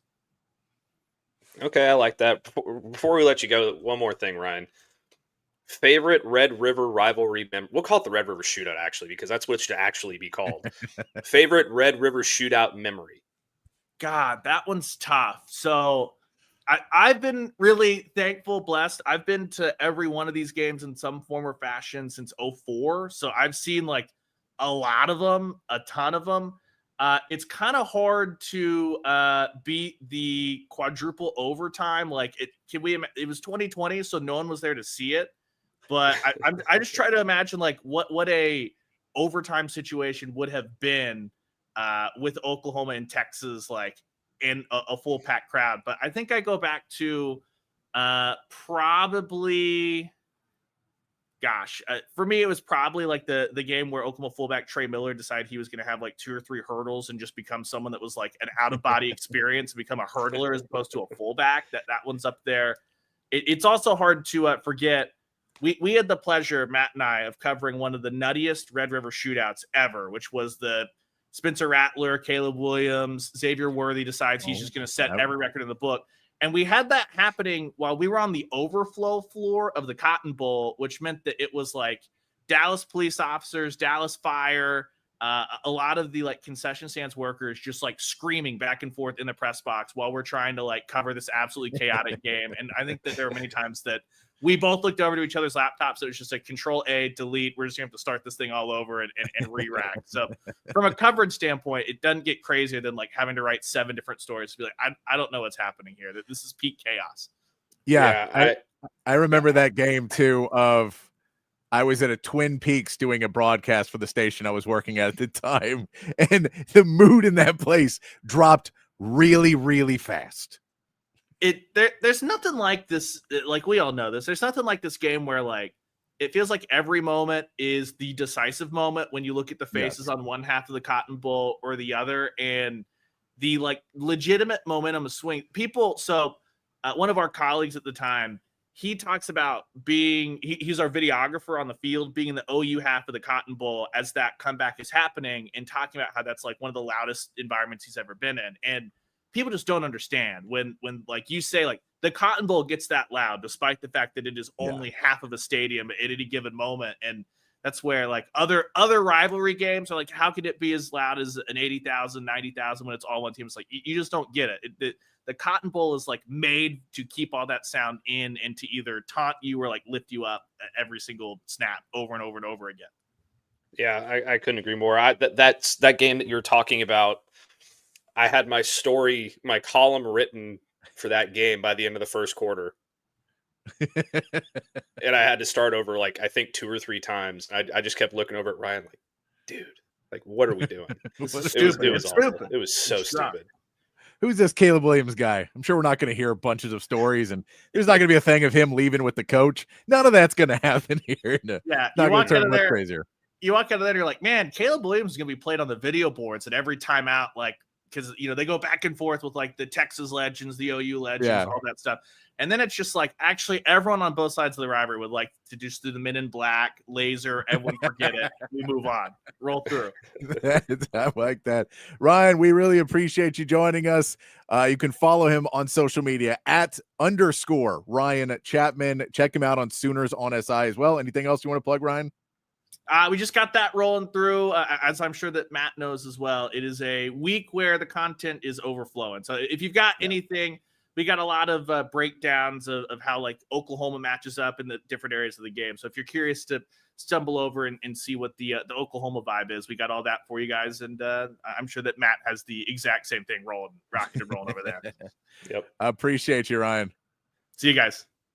See ya. Thanks to Ryan Chapman there from Sooners on SI for joining us, giving us some good insight there to Oklahoma. It's good to see the other side of it. Joe, I was going to ask your question, and then he answered it in the time. Deion Burks is the name that was probably going to be he says is due for a big game. That Deion Burks will be the one that's you were expecting to have that big game. I think kind of like you're looking at Ryan Wingo and going, when is Ryan Wingo going to have that 200-yard game that we know he's capable of having? And you need an offensive line for that. But at the same point, that I think is, you kind of can look at those two as well, right, Matt? Oh yeah, absolutely. I think Deion Burks is a explosive play waiting to happen. So if you can, he's due for one for sure. And I think Ryan Wingo, you could say the same thing for sure. I'm looking at another one for Texas though. He got his first game action last week. I think he's just kind of getting his feet under him. I think Emmett Mosley has could have a big game here. I think he's due for one also. He's probably chomping at the bit, and I feel like he really wants to come in and make an impact in this one. I mean, he missed Emmett Mosley by feet, maybe a yard twice in that game. And While that's just a little face. Yeah, but I mean, like, that's just timing of, well, let's play together and hopefully another week of practice and another week of getting in where Emmett Mosley's not even on the injury report. You're getting a full week out of him. Maybe those connect now. But to have that guy, to have Parker Livingstone still be out there, you hope that all those things open it up and then you have multiple pieces because, again, a Sark offense is supposed to be built similarly to what we see from the 49ers right now, which is it doesn't matter. We're going to have so many different weapons. As long as everybody does their role, we'll be able to get the ball out. And you're not supposed to have one big guy in the Sark offense. The problem is we're having no big guys. Like nobody is getting open enough and nobody is having the time to be able to throw the football. So it's just not clicking of the mass amounts of weapons. And so they're going to have to figure out something very soon about that offensive line, about trying to run the football at all. Like what Casey Studdard said yesterday, trying to get to the outside. That was a piece I may not have been yelling at the TV on Saturday. It's like, stop running into a group of players. And I get on the outside, Florida has a ton of speed. Oklahoma has a ton of speed. This isn't the same as like when you play Mississippi State or you play Kentucky. Those guys will have some size, but they won't have the speed. And so you can run to the outside way easier on some of these teams that just don't have the insane athletes that are, 6'2", 250 and can run a 4.5. Yeah. And, you're trying to outrun that guy. You're just not going to outrun him. Those guys are going to run a 5 or a 4.9, and maybe Trey Wisner or CJ Baxter can get to the outside on those guys a little bit better. So I think that's another one of those problems with Oklahoma that you have to figure out. And it is a huge test for this offensive line and for Arch.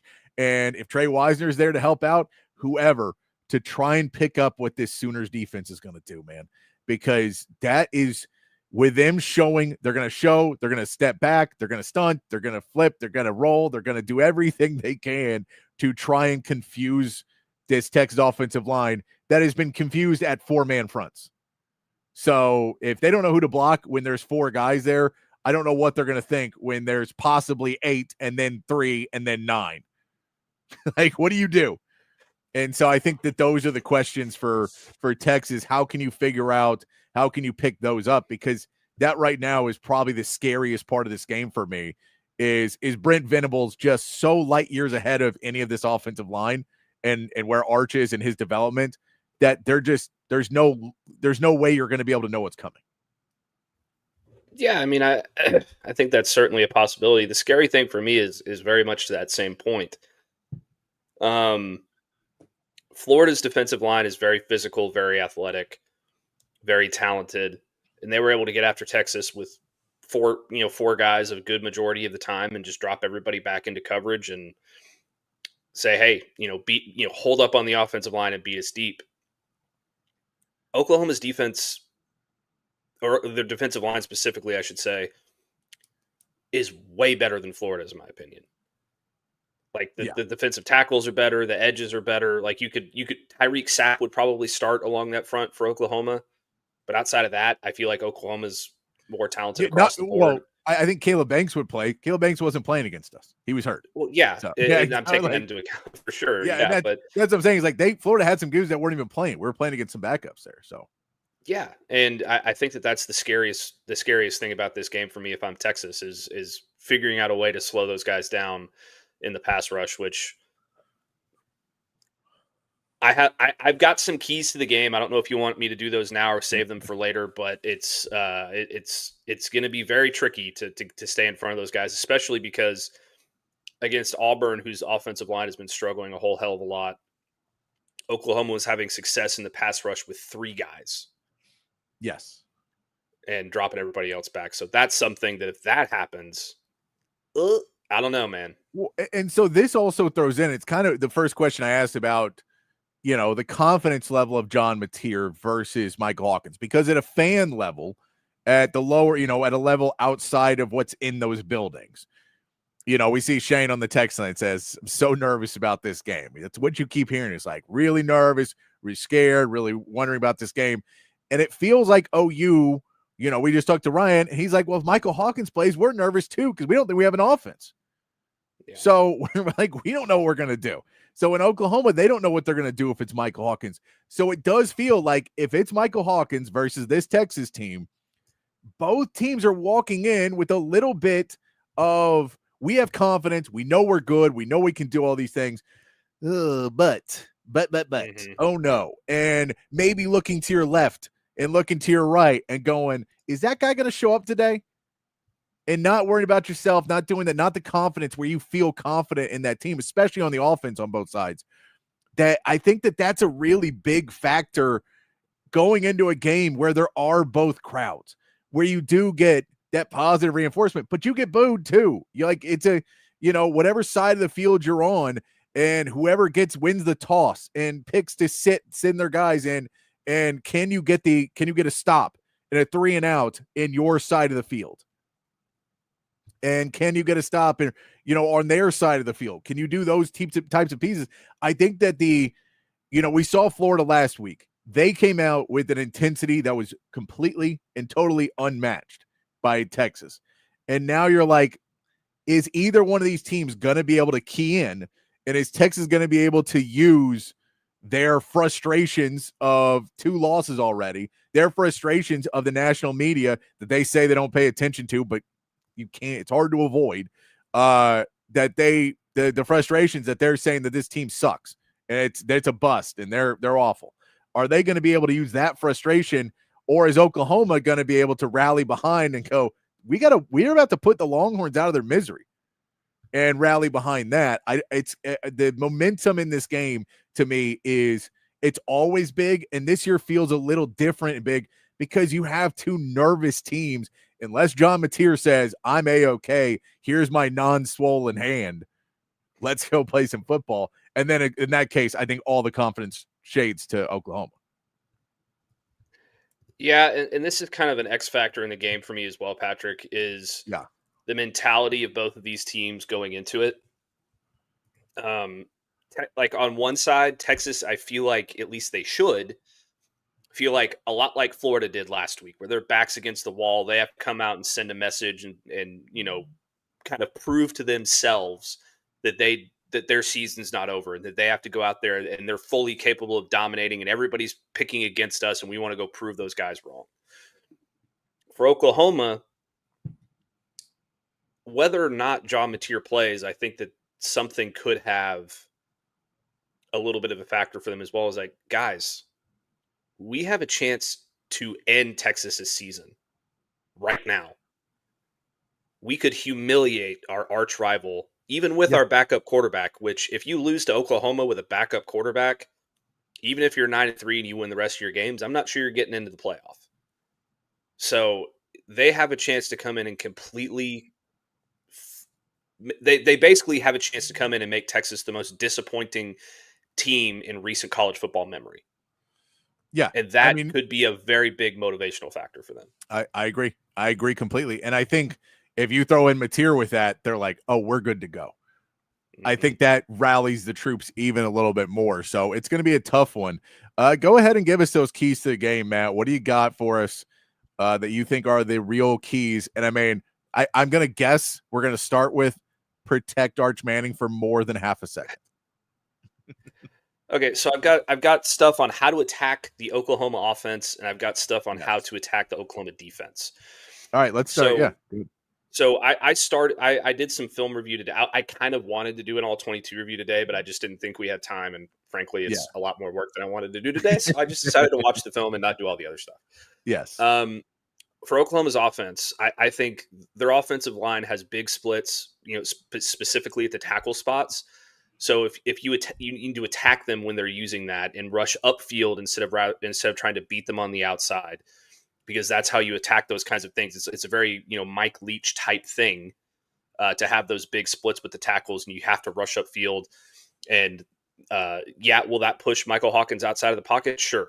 But that's a way to attack, especially if John Mateer is back there, because it takes away those rushing lanes in the middle. Their offensive line also seems to be just as inept on the interior as Texas does. The tight end, Kanik, I guess is how you pronounce it, is ostensibly useless in run blocking and pass protection. He gets thrown around like a rag doll. So I think if they do deploy him in those kinds of situations, you have to attack him, use movement along the front to confuse the interior a lot like Florida did against Texas.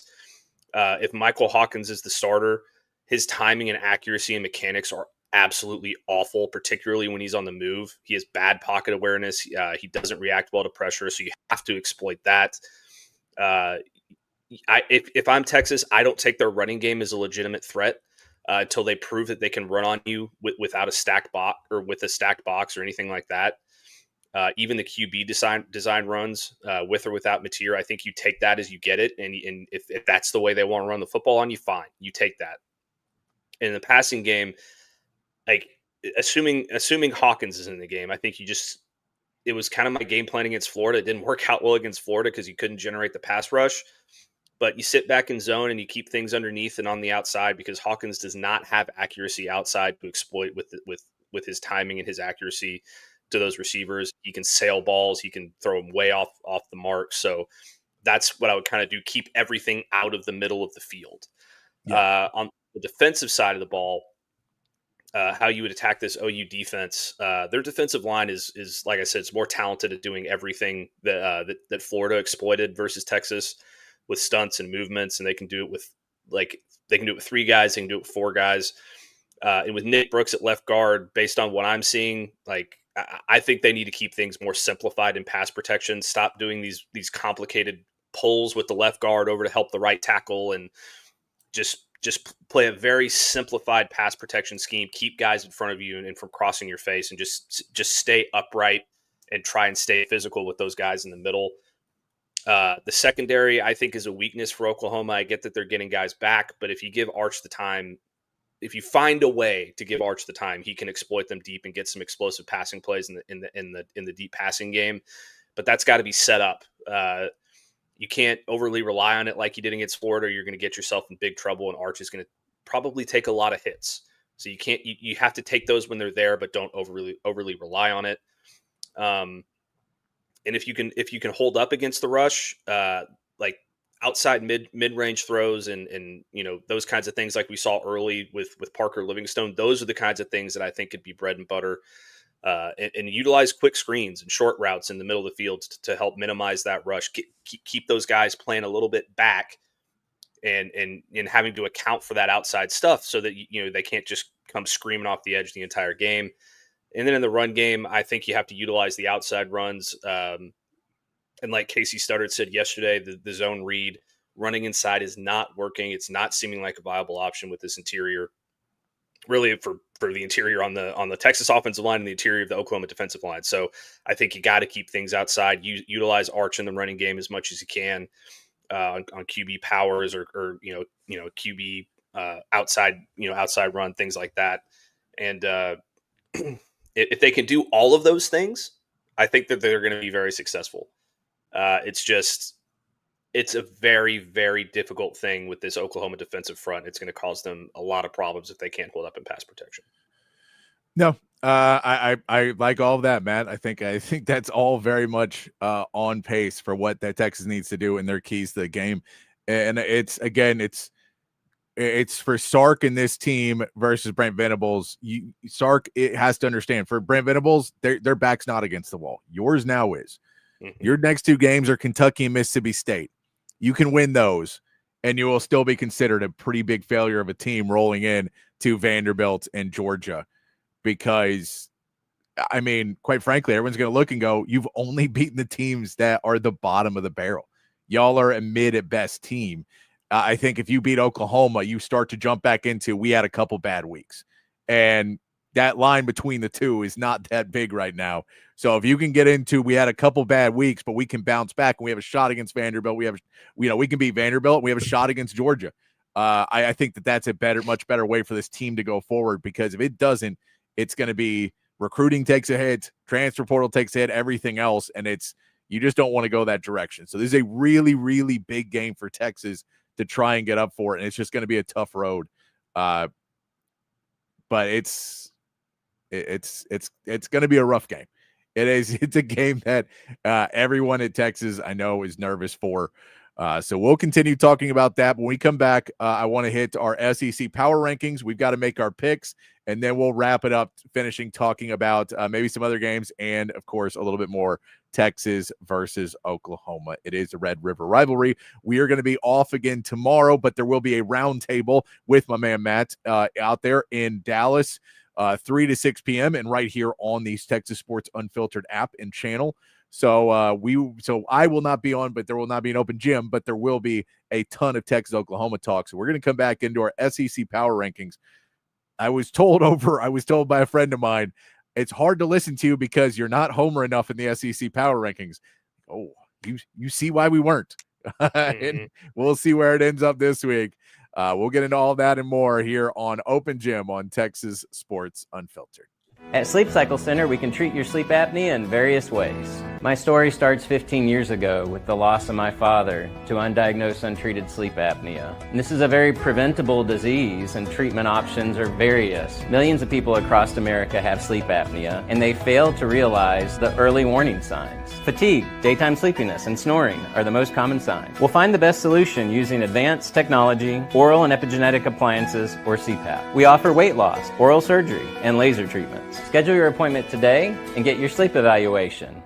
If you're looking to remodel a kitchen, renovate your bathroom, or maybe add some new life to your outdoor space, reach out to our friends at McCall Custom Homes. They are custom home builders and renovators here in Central Texas, and they've been doing it in Central Texas for more than 40 years. It's a father-son team with a ton of experience, and all of that experience is here in the Austin area. So they know what it takes to turn an Austin area home into something truly, truly special. Right now, our friends at McCall Custom Homes are offering free estimates to TSU listeners so they can come out to your place, hear your vision, they can tell you what they can do, and then you can go from there. Don't just take my word for it. Check out their website, McCallCustomHomesATX.com. Look at the gallery of jobs they've done over the last 4 decades. And then when you're ready, again, reach out to them and they will come to you. McCallCustomHomesATX.com, or you can call or text Mike McCall directly at 512-633-9580. It's McCall Custom Homes. We build value into your home. Field goal, end zone, interception. What's up, kid? Just trying to write a new commercial for audiovisual consultations. You know, football season is about to start. Okay, so what have you got so far? Roses are red, violets are blue, football is awesome, our installations are too. Yeah, I don't think you're getting what I want. Okay, how about my football lies over the ocean? Boy. Yeah, I guess I just don't really understand this sport. Like, think about hockey, a sport played by real men. Fights, no TV timeouts, and no flopping. Yeah, that's why Audiovisual installs systems so that every customer feels like they're right there on the field. People's love for football might be hard to understand, but ABC can tackle any residential or home improvement to get you ready for the big game. Now you're getting it. Ready for the halftime show? What? Hug your kids, laugh with strangers, and make love to whoever the hell you want. Just call us at 255-8678. That's 512-255-8678. Back here on Open Gym on Texas Sports Unfiltered. Myself, Patrick Davis, alongside Matt Galatzan of Texas Longhorns on SI. And, of course, you, the third member of Open Gym. Text line's open, 512-222-9328. And, of course, on the chat here on Facebook, Twitch, X, and, of course, on YouTube. Going to be a big game this weekend, Matt. I don't know.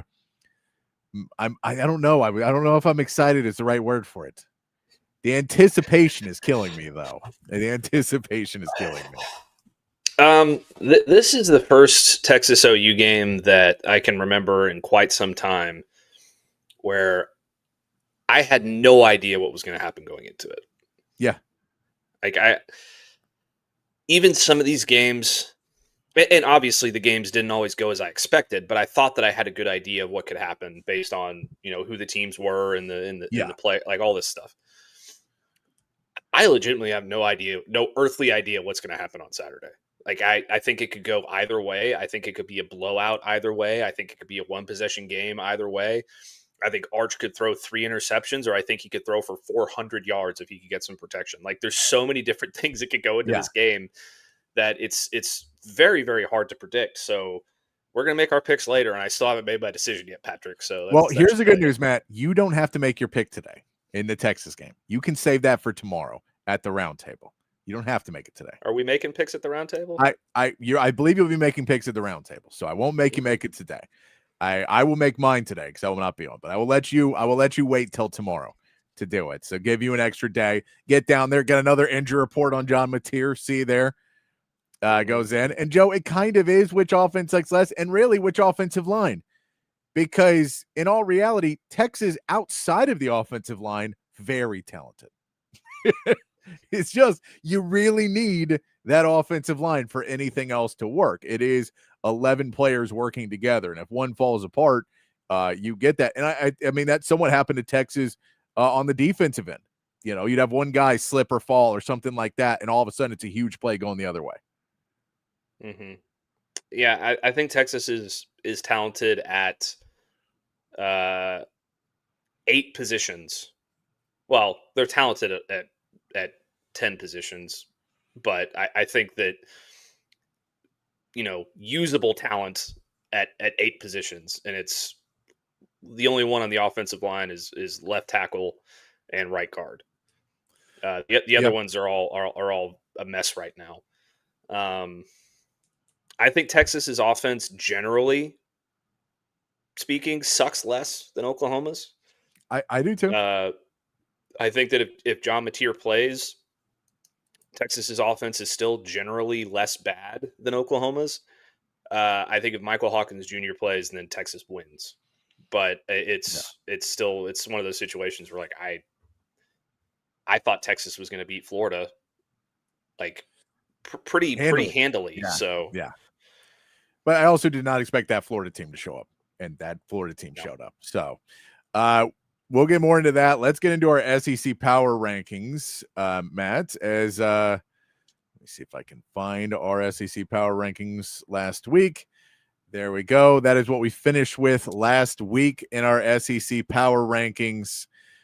We are ready to go into a new week of it now, and working on our week 7 power rankings now, Matt, that we got to look at some of these schools and decide who moves up and down after a week where there wasn't a ton of major action. We know that Texas lost to Florida. That's probably one of your bigger pieces, but an Oklahoma win over Kent State doesn't do much. A Texas A&M win over Mississippi State is nice, but it's also not major because it did take them a little while to get there. They didn't look great early on. Alabama beating Vanderbilt, that is a bigger win out of there, and Georgia beating Kentucky again falls into it. So your 2 wins that probably matter the most are Alabama and Texas A&M, but Texas A&M's wasn't perfect. Alabama, though, did look like, even though they started a little bit slower, they were tied at halftime and then dominated the second half.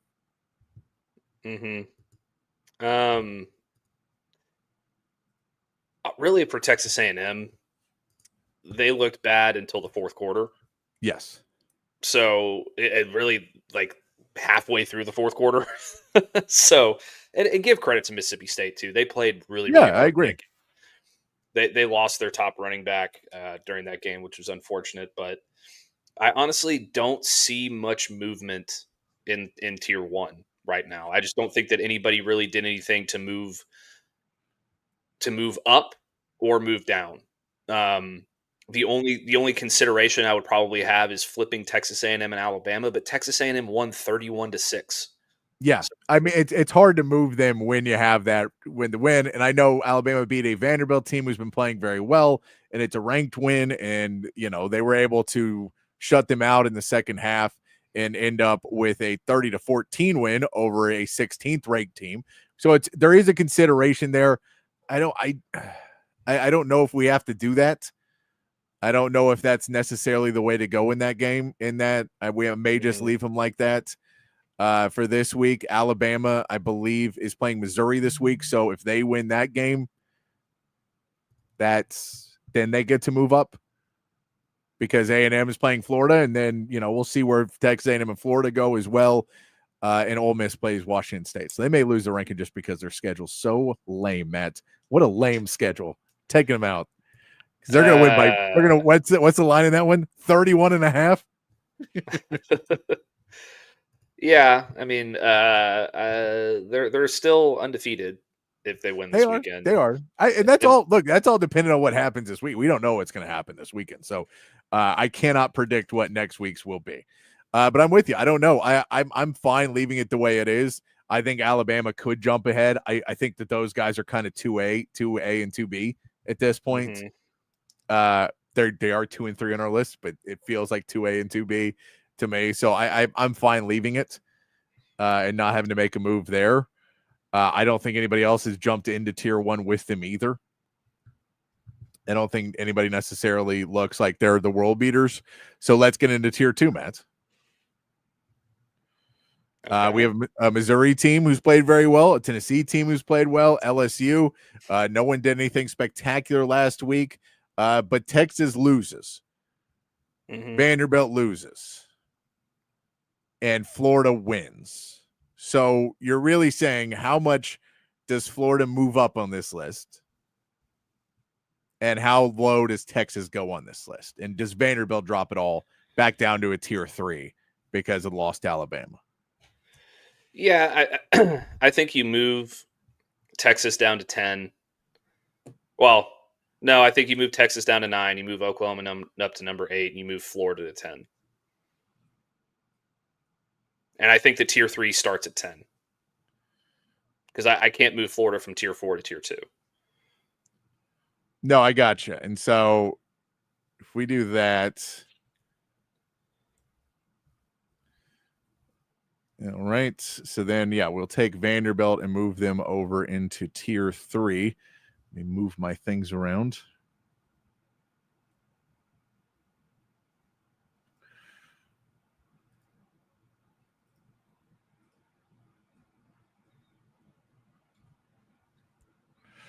All right. So we're going to move Florida up to 10, right? Yes. And Vanderbilt goes right below them at 11? Yes. Well, no. I think you can still keep Vanderbilt above Florida. Okay. So we'll keep Florida at 11 then. Joe, we're not gonna completely freak out over one game again. Vanderbilt at 10, Florida at 11. And then what do you want to do with the rest? Are we still rocking tier 4 now? Does somebody fall into tier 4? Let's see if we had anybody that took a hard enough loss in this last week to drop them into tier 4. Auburn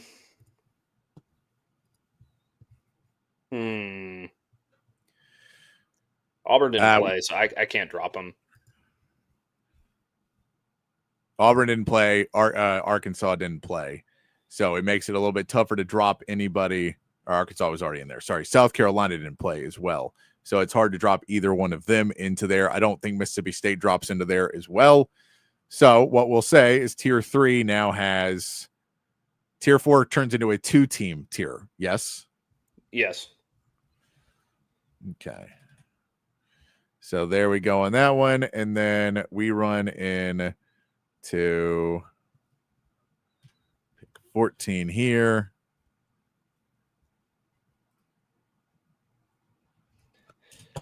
Like my thing with Texas staying in tier 2 is like, no, I'm with you. I understand why people would want to drop them into tier 3 and put them at 11 or lower, but you're still 4-2. You still have your whole season in front of you. You lost 2 games by a score. Yeah, and if they lose again, they drop down. I'm with you. I think Texas we had ranked a little bit lower than they could have been at, and then they proved that they don't belong much higher than that. But I still think nobody wants to play them. Mm-hmm. I don't think anybody's looking forward to that matchup necessarily. So that puts it 10 Vanderbilt, 11 Florida. Do you want to go Mississippi State, Auburn, South Carolina, the same number as we had them before? Because Mississippi State did lose, but then 2 buys. So we giving credit to Mississippi State for hanging in there with a really good A&M team. Yeah, I still think they're a good team. That's coming from an Ole Miss guy too. Yeah, they had 1 loss. All right. So that puts us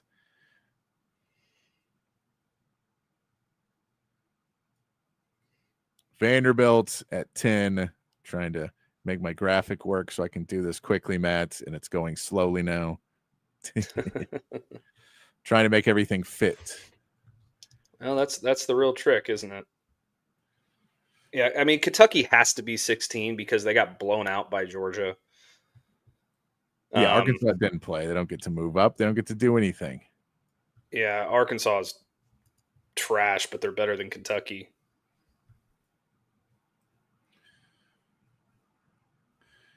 I do think no one still, because Texas has talent. And nobody, like the same way you didn't want to play Florida. You don't want to play talent. You'd rather go play Arkansas or Kentucky or, South Carolina, or someone that doesn't have the same amount of talent.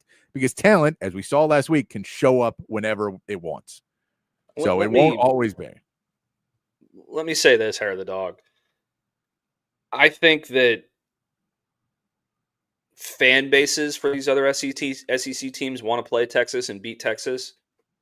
I don't think that, Vanderbilt or Mississippi State or Kentucky or, even Georgia, I don't think they're like, hell yes, we have Texas. I think they're still like, yeah, this team's really good. If they figure it out, they're going to be fine. Yeah.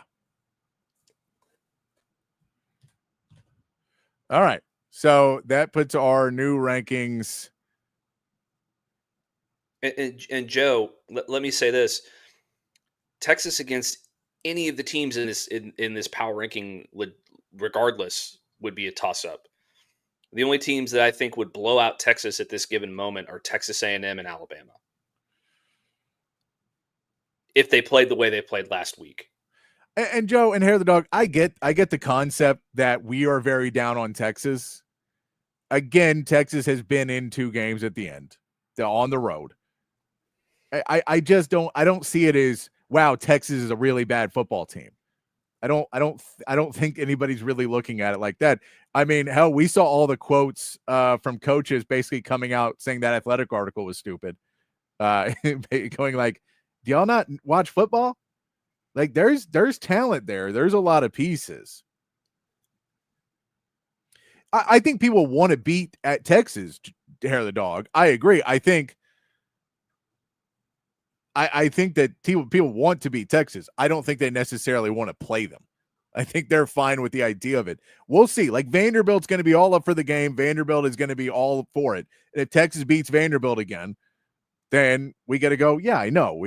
I'm really curious to see what happens this weekend, because it's going to be the question of this offensive line cannot be as bad as it looks. I just can't imagine they missed on every single recruit is the concept of what's happening right now. Is that 4 recruit, like DJ Campbell wasn't like, you're like DJ Campbell was a guy we thought was good last year. He's suddenly terrible at football. And Trevor Gooseby, who we know is not bad at football, is terrible at football now. There's at least 2 guys that should be decent at football. And then we have 3 other guys who we don't think are going to be great, but I find it hard to believe we whiffed on all 3 of them. And then 4 or 5 other guys, because we're playing multiple left guards. I find it hard to believe that we whiffed on all of, like, if so, our scouting department for the offensive line needs to be fired. But I don't think we've missed on all of them completely. Yeah. Listen, I have a take, and I think that the Texas syndrome right now, whatever you want to call it, is very similar to what's happening with Arch. Like, I think you could say the same thing about what's happening with Arch Manning, about the sentiment about Texas right now. And here's what I mean by that. Like, to me, and I said this on Twitter, I'm always going to call it Twitter. Sorry. I said it on Twitter earlier. It's becoming abundantly clear to me that the national media isn't watching football games through any other lens other than what is Arch Manning doing on this play, rather than like paying attention to the things that are happening around him and the things that are contributing to the offense struggling. And because of that, fans are hearing these like uneducated and irrational takes. And then they run with the same narrative like sheep and try and spread it through the internet like it's some kind of disease. Like, Arch hasn't been perfect. The offensive line has been bad. The defense didn't look good this past week. But let's not forget, Texas lost like literally by a score to the number 1 team in the country on the road week 1. And they battled throughout that entire game and had a really good chance to tie it or win it. They played god-awful against Florida. God-awful. There's no excusing it whatsoever. They lost by a touchdown. They almost came back and won that game despite all of those shortcomings. Yeah. So I think that if you separate yourself from what Louis Riddick and Paul Feinbaum and like all of these ESPN national analysts are saying, and Fox analysts and Urban Meyer and all these guys, they're not sitting there like maybe Urban Meyer is because he's a coach, but these guys aren't like Paul Feinbaum. He's not sitting there and watching what's actually happening on the field. He's sitting there and saying, Texas sucked in this game. They suck now. They're the worst team in the SEC. They're making these outrageous takes. And like, there's something that like this was, I wanted this to be the meathead of the day, but I didn't send it to you, Patrick. There was a podcast from Yahoo Sports today. Yeah. Where the headline was Arch Manning exposed. Texas QB is a bust. Here's why. And all they said was the one guy said, Arch just sucks. He's garbage. There's no getting around it. He can't do anything. He's not good.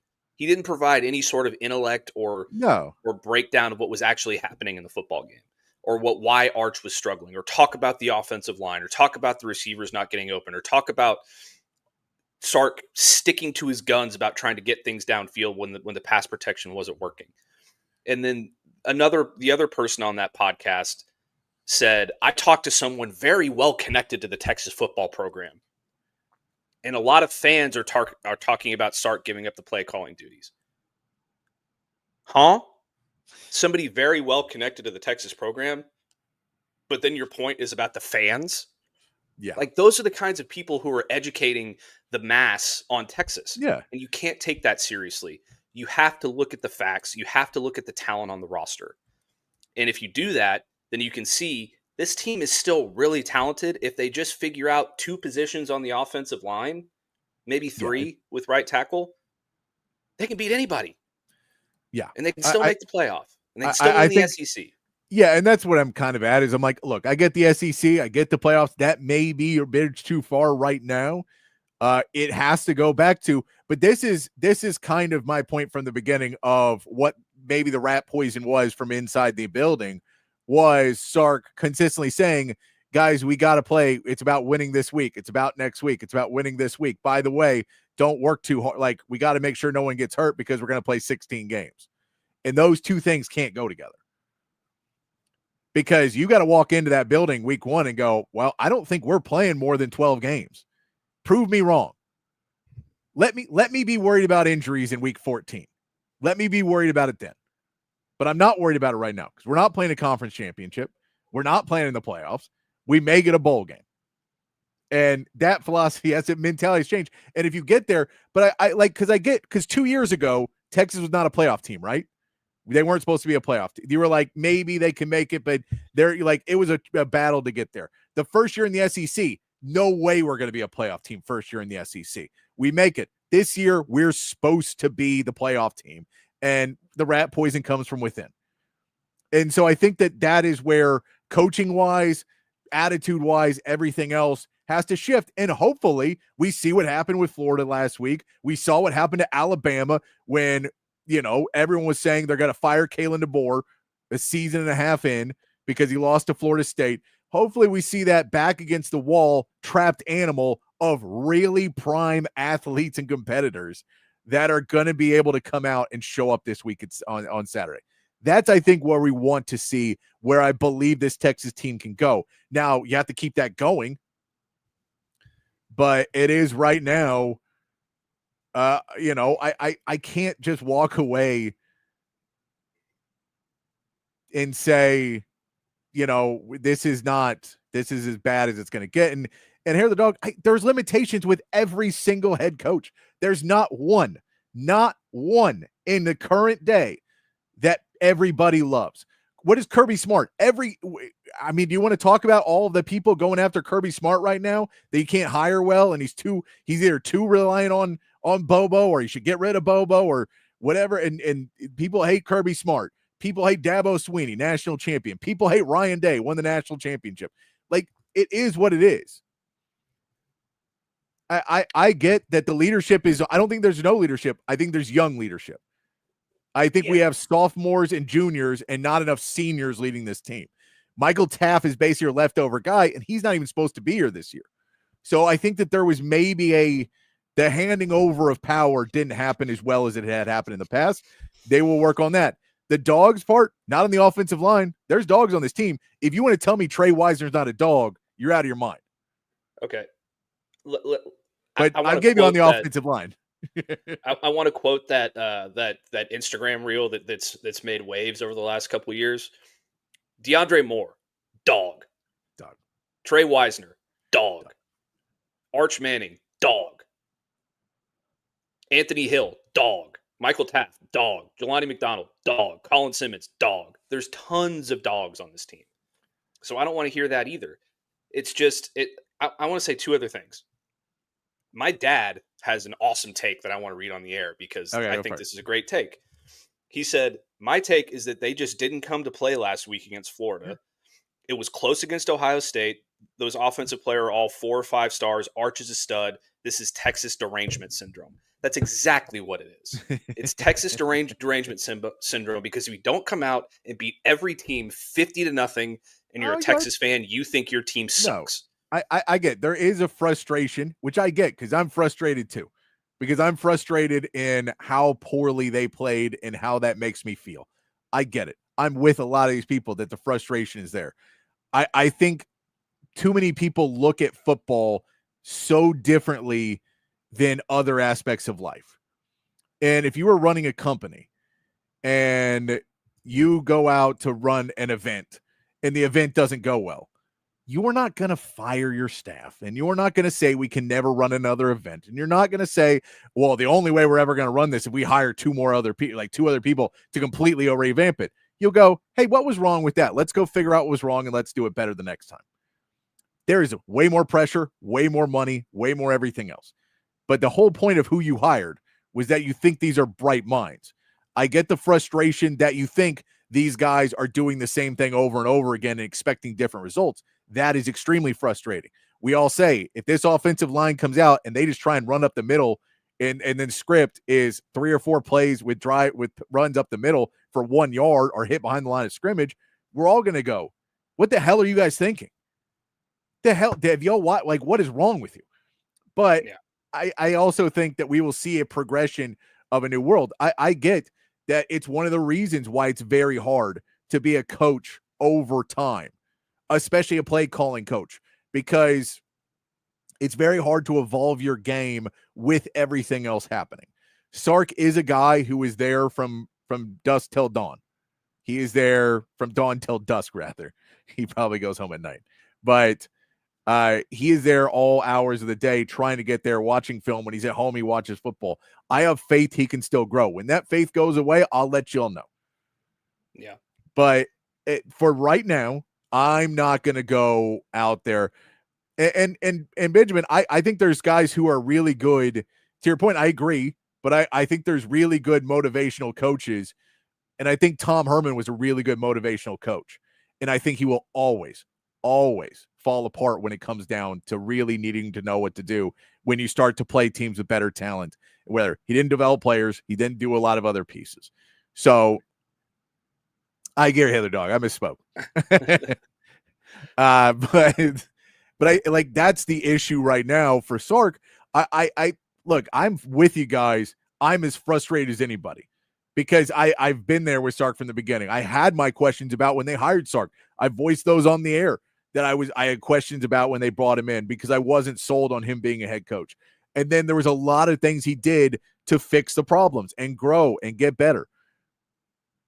I'm not going to go 5 games into a season when he took us to 2 straight playoffs. And he's, we've been doing great. 2 straight playoffs. We're playing for we're a game away from national championship 2 years in a row and go, can't get it done. Throw it away. That was all luck. 2 or 3 plays away from a national championship 2 years in a row. Yeah, and that's what I'm saying. I put it into it's football. It's very, very hard to win. It's there's no way. I get we're Texas. I get we're supposed to win. We're the good guys. I get it. History would tell you it's not Sark. It's football. Because otherwise, Mac Brown won us a national championship, right? Well, Mac Brown was a problem all of those other years then. Mm-hmm. I think now, too, because the playoffs have 12 teams in, there's a different level where now it's like, guys, there's still hope. Whereas we would have lost to Ohio State and been like, well, we're probably dead already. So let's go play for a good bowl game. It changes the intensity of these arguments going into a game. Yeah, I want to make two other points real quick, Patrick. On the coaching limitations thing, who is Kirby Smart? Okay, Kirby Smart is widely considered the best coach in college football. I think by a wide margin in some degree. His calling card is defense, right? Yes. Georgia currently ranks 8th in scoring defense in the SEC, which is behind Texas. It's behind a lot of teams, including Florida. They rank 13th in passing defense, and they rank 8th. They rank 8th in total defense. So the defensive mastermind Kirby Smart has a middle of the road defense at Georgia. The passing defense is horrendous right now. He can't keep his guys from getting speeding tickets. Like every coach has a limitation of some form or another that comes back to bite them. And it's just about who overcomes those limitations and gets it done down the line.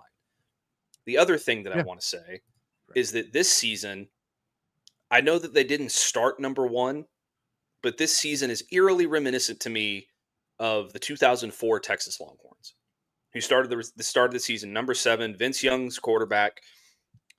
They come out, they barely beat Arkansas on the road. They score 22 points. Everybody's kind of freaking out a little bit, but like, oh, okay, we're still undefeated. They come and they get blanked by Oklahoma. They lose 12-0 in Dallas. Season's over.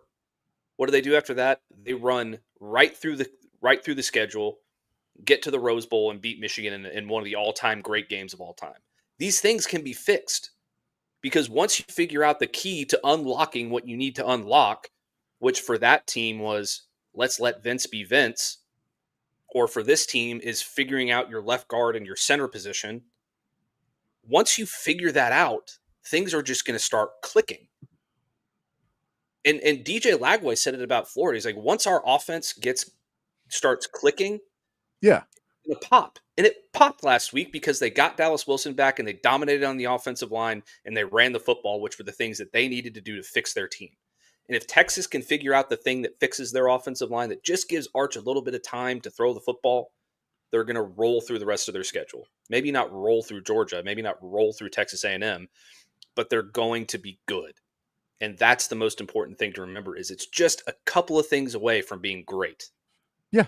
It's not like this is a team that is going to come out and get blown out 65-13 by every team on their schedule, like a classic Vanderbilt or Kentucky or Mississippi State. Yeah. That's not what it is.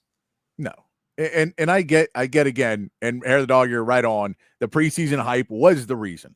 And it's one of the reasons why there is Texas derangement syndrome, is that it's hard to turn around if you're a Texas fan and not see something Texas. It's on all TV. It's on all your social media. It's everywhere. There's 20 different people trying to do it. Vince Young and Mac Brown just started a podcast. There's everything about Texas football. So, and none of us are going to walk out preseason and go, well, guys, going to be a long one. You're not going to do that when you have Arch Manning and everything that Texas has going for it right now. So there is a piece of that. Yeah, and hold on also. Let's blame the national media more than anybody about that preseason hype. No, no, like I said Texas was going to go undefeated and win the national championship because I was partly playing a bit, but I legitimately believe they were going to win the national championship. But the amount of preseason hoopla about Arch Manning is something that we have never seen in our entire lives about anybody ever. No. That's the national media's fault because I don't think anybody that was covering Texas locally was saying he's going to come out and be the best quarterback in the history of football in his first year as a starter. No, I agree with you on that one because it is basically for 2 years they were like, please play Manning so we can talk about him. Please play Manning so we can talk about him. And then we get to this year and they go, I don't think Manning's that good because they didn't play him. They didn't play him right away. They didn't give us our toys right away, so we don't like him. Yeah, it's a bunch of children.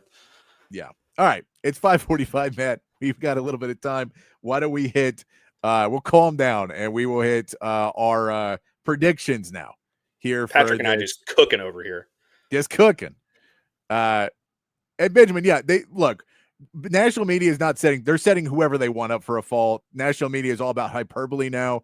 They are told to make virtual or viral moments is what everybody wants, because they're all run by idiots whose dads were famous in the business, and no one has any freaking clue what to do in national media now. So they're like, oh, do you have an idea? And you have a rational take? Bye.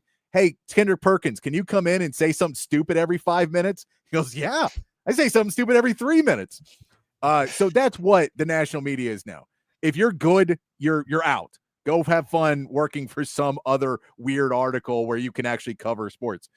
They fired Zach Lowe because he wasn't able to come on and just go, you know what I think Utah's going to do? Trade their entire roster. And then when it doesn't happen, come back a week later and go, well, what I heard was that we was going to happen, but we reported it, and so it didn't happen. It's BS.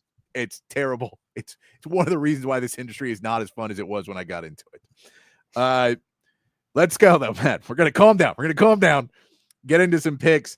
Let's start off. Bama and Mizzou is our first pick, Matt. Bama at Mizzou. This is a 3.5-point line for Bama on the road. They are 3.5-point favorites in this game. Who do you like in Bama at Mizzou? I think this is a really tricky game. I think Missouri's really good. They can run the football really well. Bo Pribula has been pretty good. I think Alabama takes care of business here, though. I'm picking Alabama to cover. I Bama too. The 3.5 scares me a little because it could be a close game, but I'm going to bet on Kalen DeBoer still being able to use that Florida State to get his team up enough for this game. Use the Texas-Florida game. Use some of these other SEC games to be like, guys, please do not walk into this Missouri game thinking you're going to be able to do it, because if they walk in thinking, well, we can just go win at Missouri, it's not the best stadium, it's not the best crowd, it's not the best team, we can go beat them, they're going to be in for a very long day, because Bo Pribula can throw the football, and that's going to be a long road for them. All right, Florida at Texas A&M. Texas A&M favored by 7.5 in this one. Do they cover the touchdown? I don't think they cover. I think this is a really tough game because I think Florida has unlocked what they need to do offensively to be successful. So I'm taking Florida to cover the 7.5. I do think Texas A&M wins, but I think it's a close game. I believe that UNT USF, I thought, is that tonight or is that tomorrow? I'm not sure. I think that's tomorrow. I could be wrong, though. I thought I looked earlier and it was tomorrow, but I can check for you while you give your pick. Yeah, it's tomorrow. Yes. Tomorrow. Florida at Texas A&M. So you're going Florida on this one? Mm-hmm. So this is what's hard is I think A&M wins, right? And it's a question of the 7 points. And the only thing is A&M's been really good at foot on the throat this season. Mm-hmm. So I think it's a game until the fourth quarter for sure. And then the question is, can A&M get over that 7 points? And so to possibly jinx the Aggies, I'm going to pick them. That is, okay. I'm going to try and jinx them that I think they can cover the 7.5. But if the Gators look, I'm kind of rooting for the Gators in this game. Just not only because, I'm a Longhorn and it's funny to watch the Aggies lose, but also maybe to shut some people up about this Texas loss to Florida a little bit more. Michigan at USC. USC is favored by 2.5 over Michigan. Michigan is the ranked team. It is at USC, though.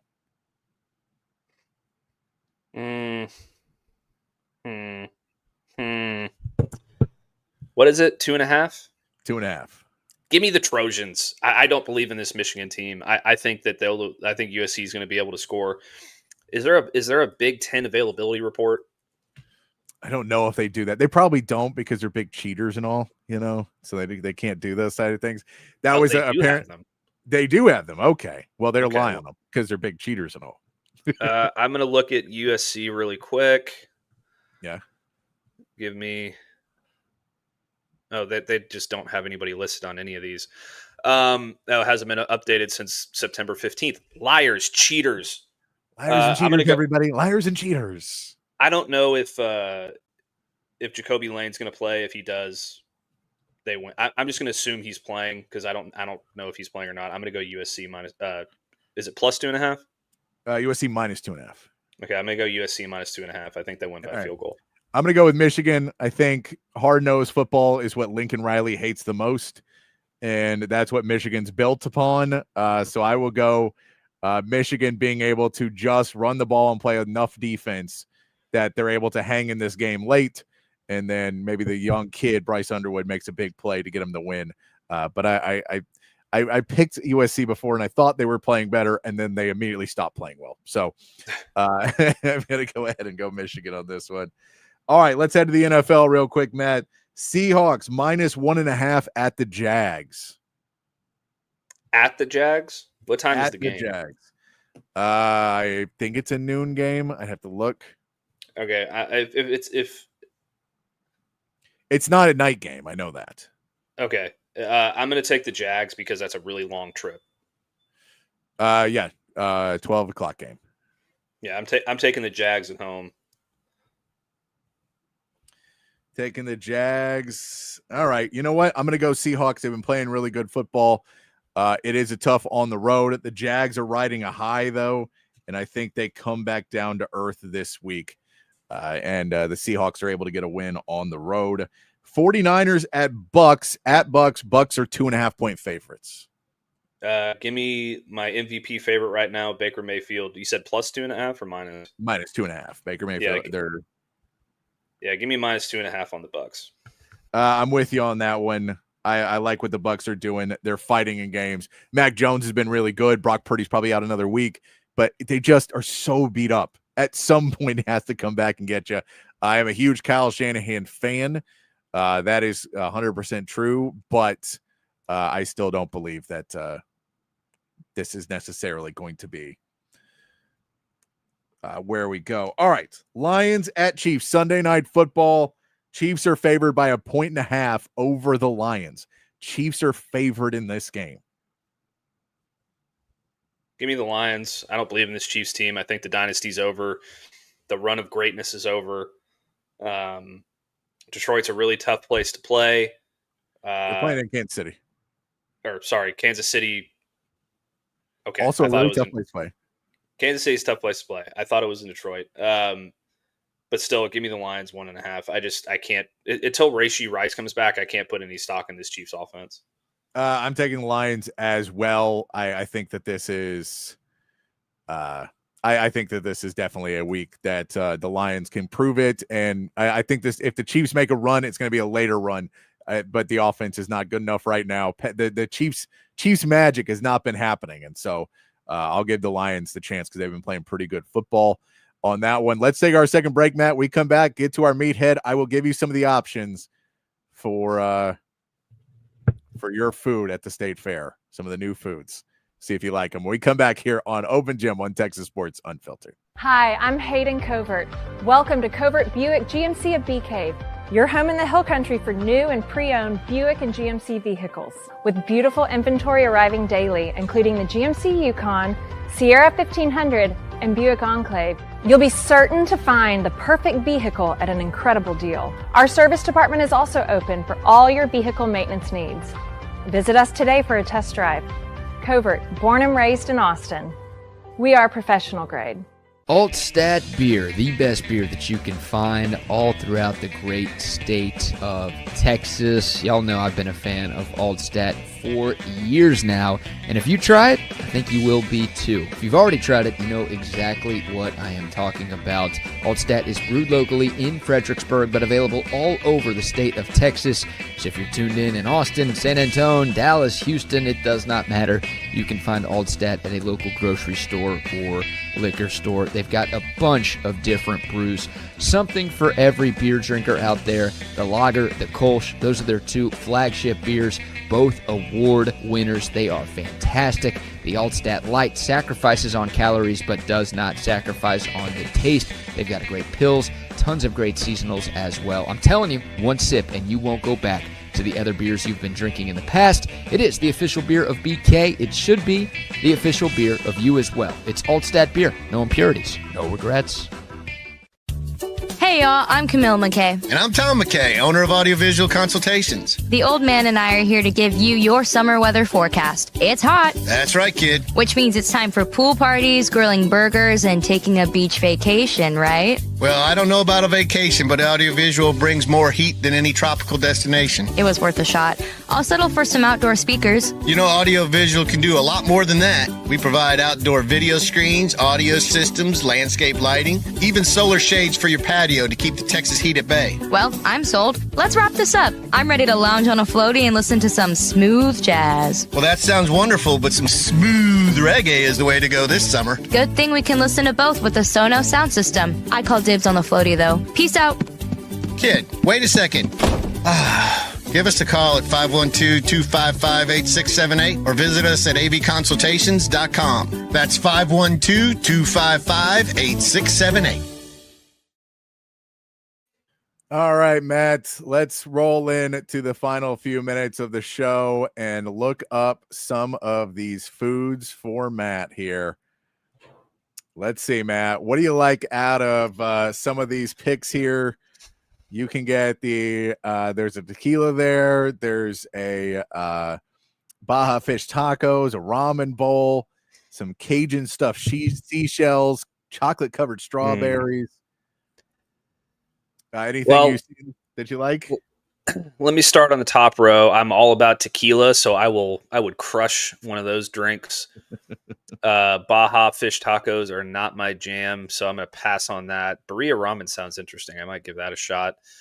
Cajun stuffed seashells would probably kill me because I have a shellfish allergy, so I'm going to pass on that. You don't like to do that.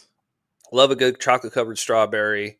Love Dippin' Dots. My girlfriend loves Dippin' Dots too, so probably I would dominate those.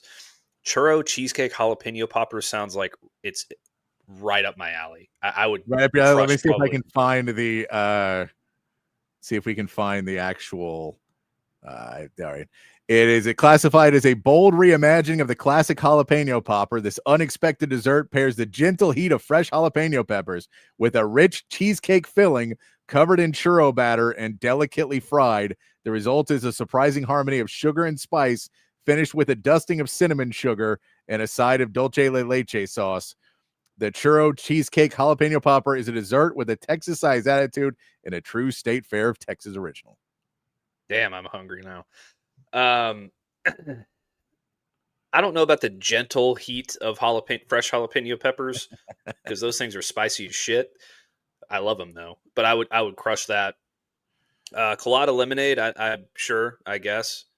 Cornbread donut sounds awesome to me. I would eat that.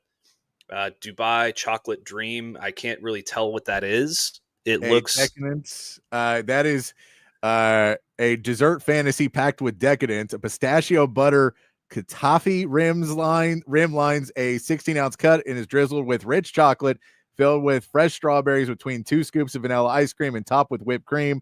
Finished with freeze-dried strawberries, pistachio floss, and a gold-dusted brown butter.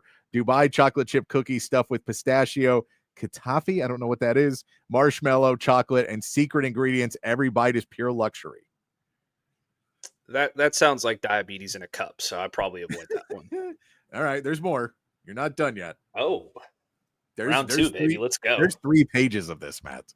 Oh, holy crap! We better hurry up. Yeah. So there's some weird ones in this one. The El Cono Loco is a weird one for you. That is a creamy Tex-Mex chicken spaghetti packed with hatch green chilies, queso, and shredded Monterey Jack, all tucked inside a fresh baked garlic Parmesan bread cone, topped with fresh pico, cold sour cream, and a slice of avocado. Big flavor, bold twist, and all the deliciousness you can handle. I can't eat avocado, so I'm out on that one. Oh, okay. Deep fried carbonara sounds pretty good. Fried pickle bombs. What's a fried pickle bomb? A fried pickle bomb, a new dish featuring pickles just dropped that will blow your mind. Fried pickle bombs. This new pickle concoction has fried pickles laid on top of a bed of crispy dillies and dizzled with spicy ranch. These pickle bombs will deliver a bold, satisfying punch, crispy on the outside and bursting with flavor on the inside. I'd probably get after that one. Everything else on here, probably I'd eat the Meat Lovers Crunchwrap Supreme Calzone. That sounds pretty fire. I'm not a big fan of oxtail, so I can't do the oxalate cornbread sliders. All right. One more for you. Oh boy. Holy moly. A lot of drinks in this The one. bacon jam cannoli. Yeah, I'd crush that, man. That is bacon. The bacon jam cannoli is a bold twist on the classic Italian treat, blending sweet and savory in every bite. Homemade bacon jam is slow cooked with brown sugar, maple syrup, and spices, and is mixed into creamy ricotta with bits of milk chocolate, then piped into crispy cannoli shells. Each end is topped with more bacon jam, and the whole thing is drizzled in warm Belgian chocolate. One bite, and you'll never look at cannoli the same. Oh, I might hunt that one down, man.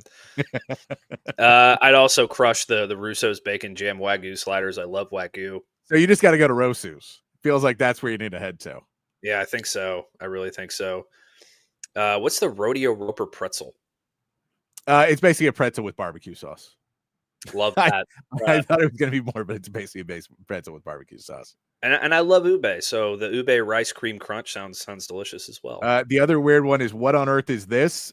Which apparently has chicken, steak, and a smash burger in it, along with some onion rings, and then those syringes. Can you see these syringes in the back? Yeah.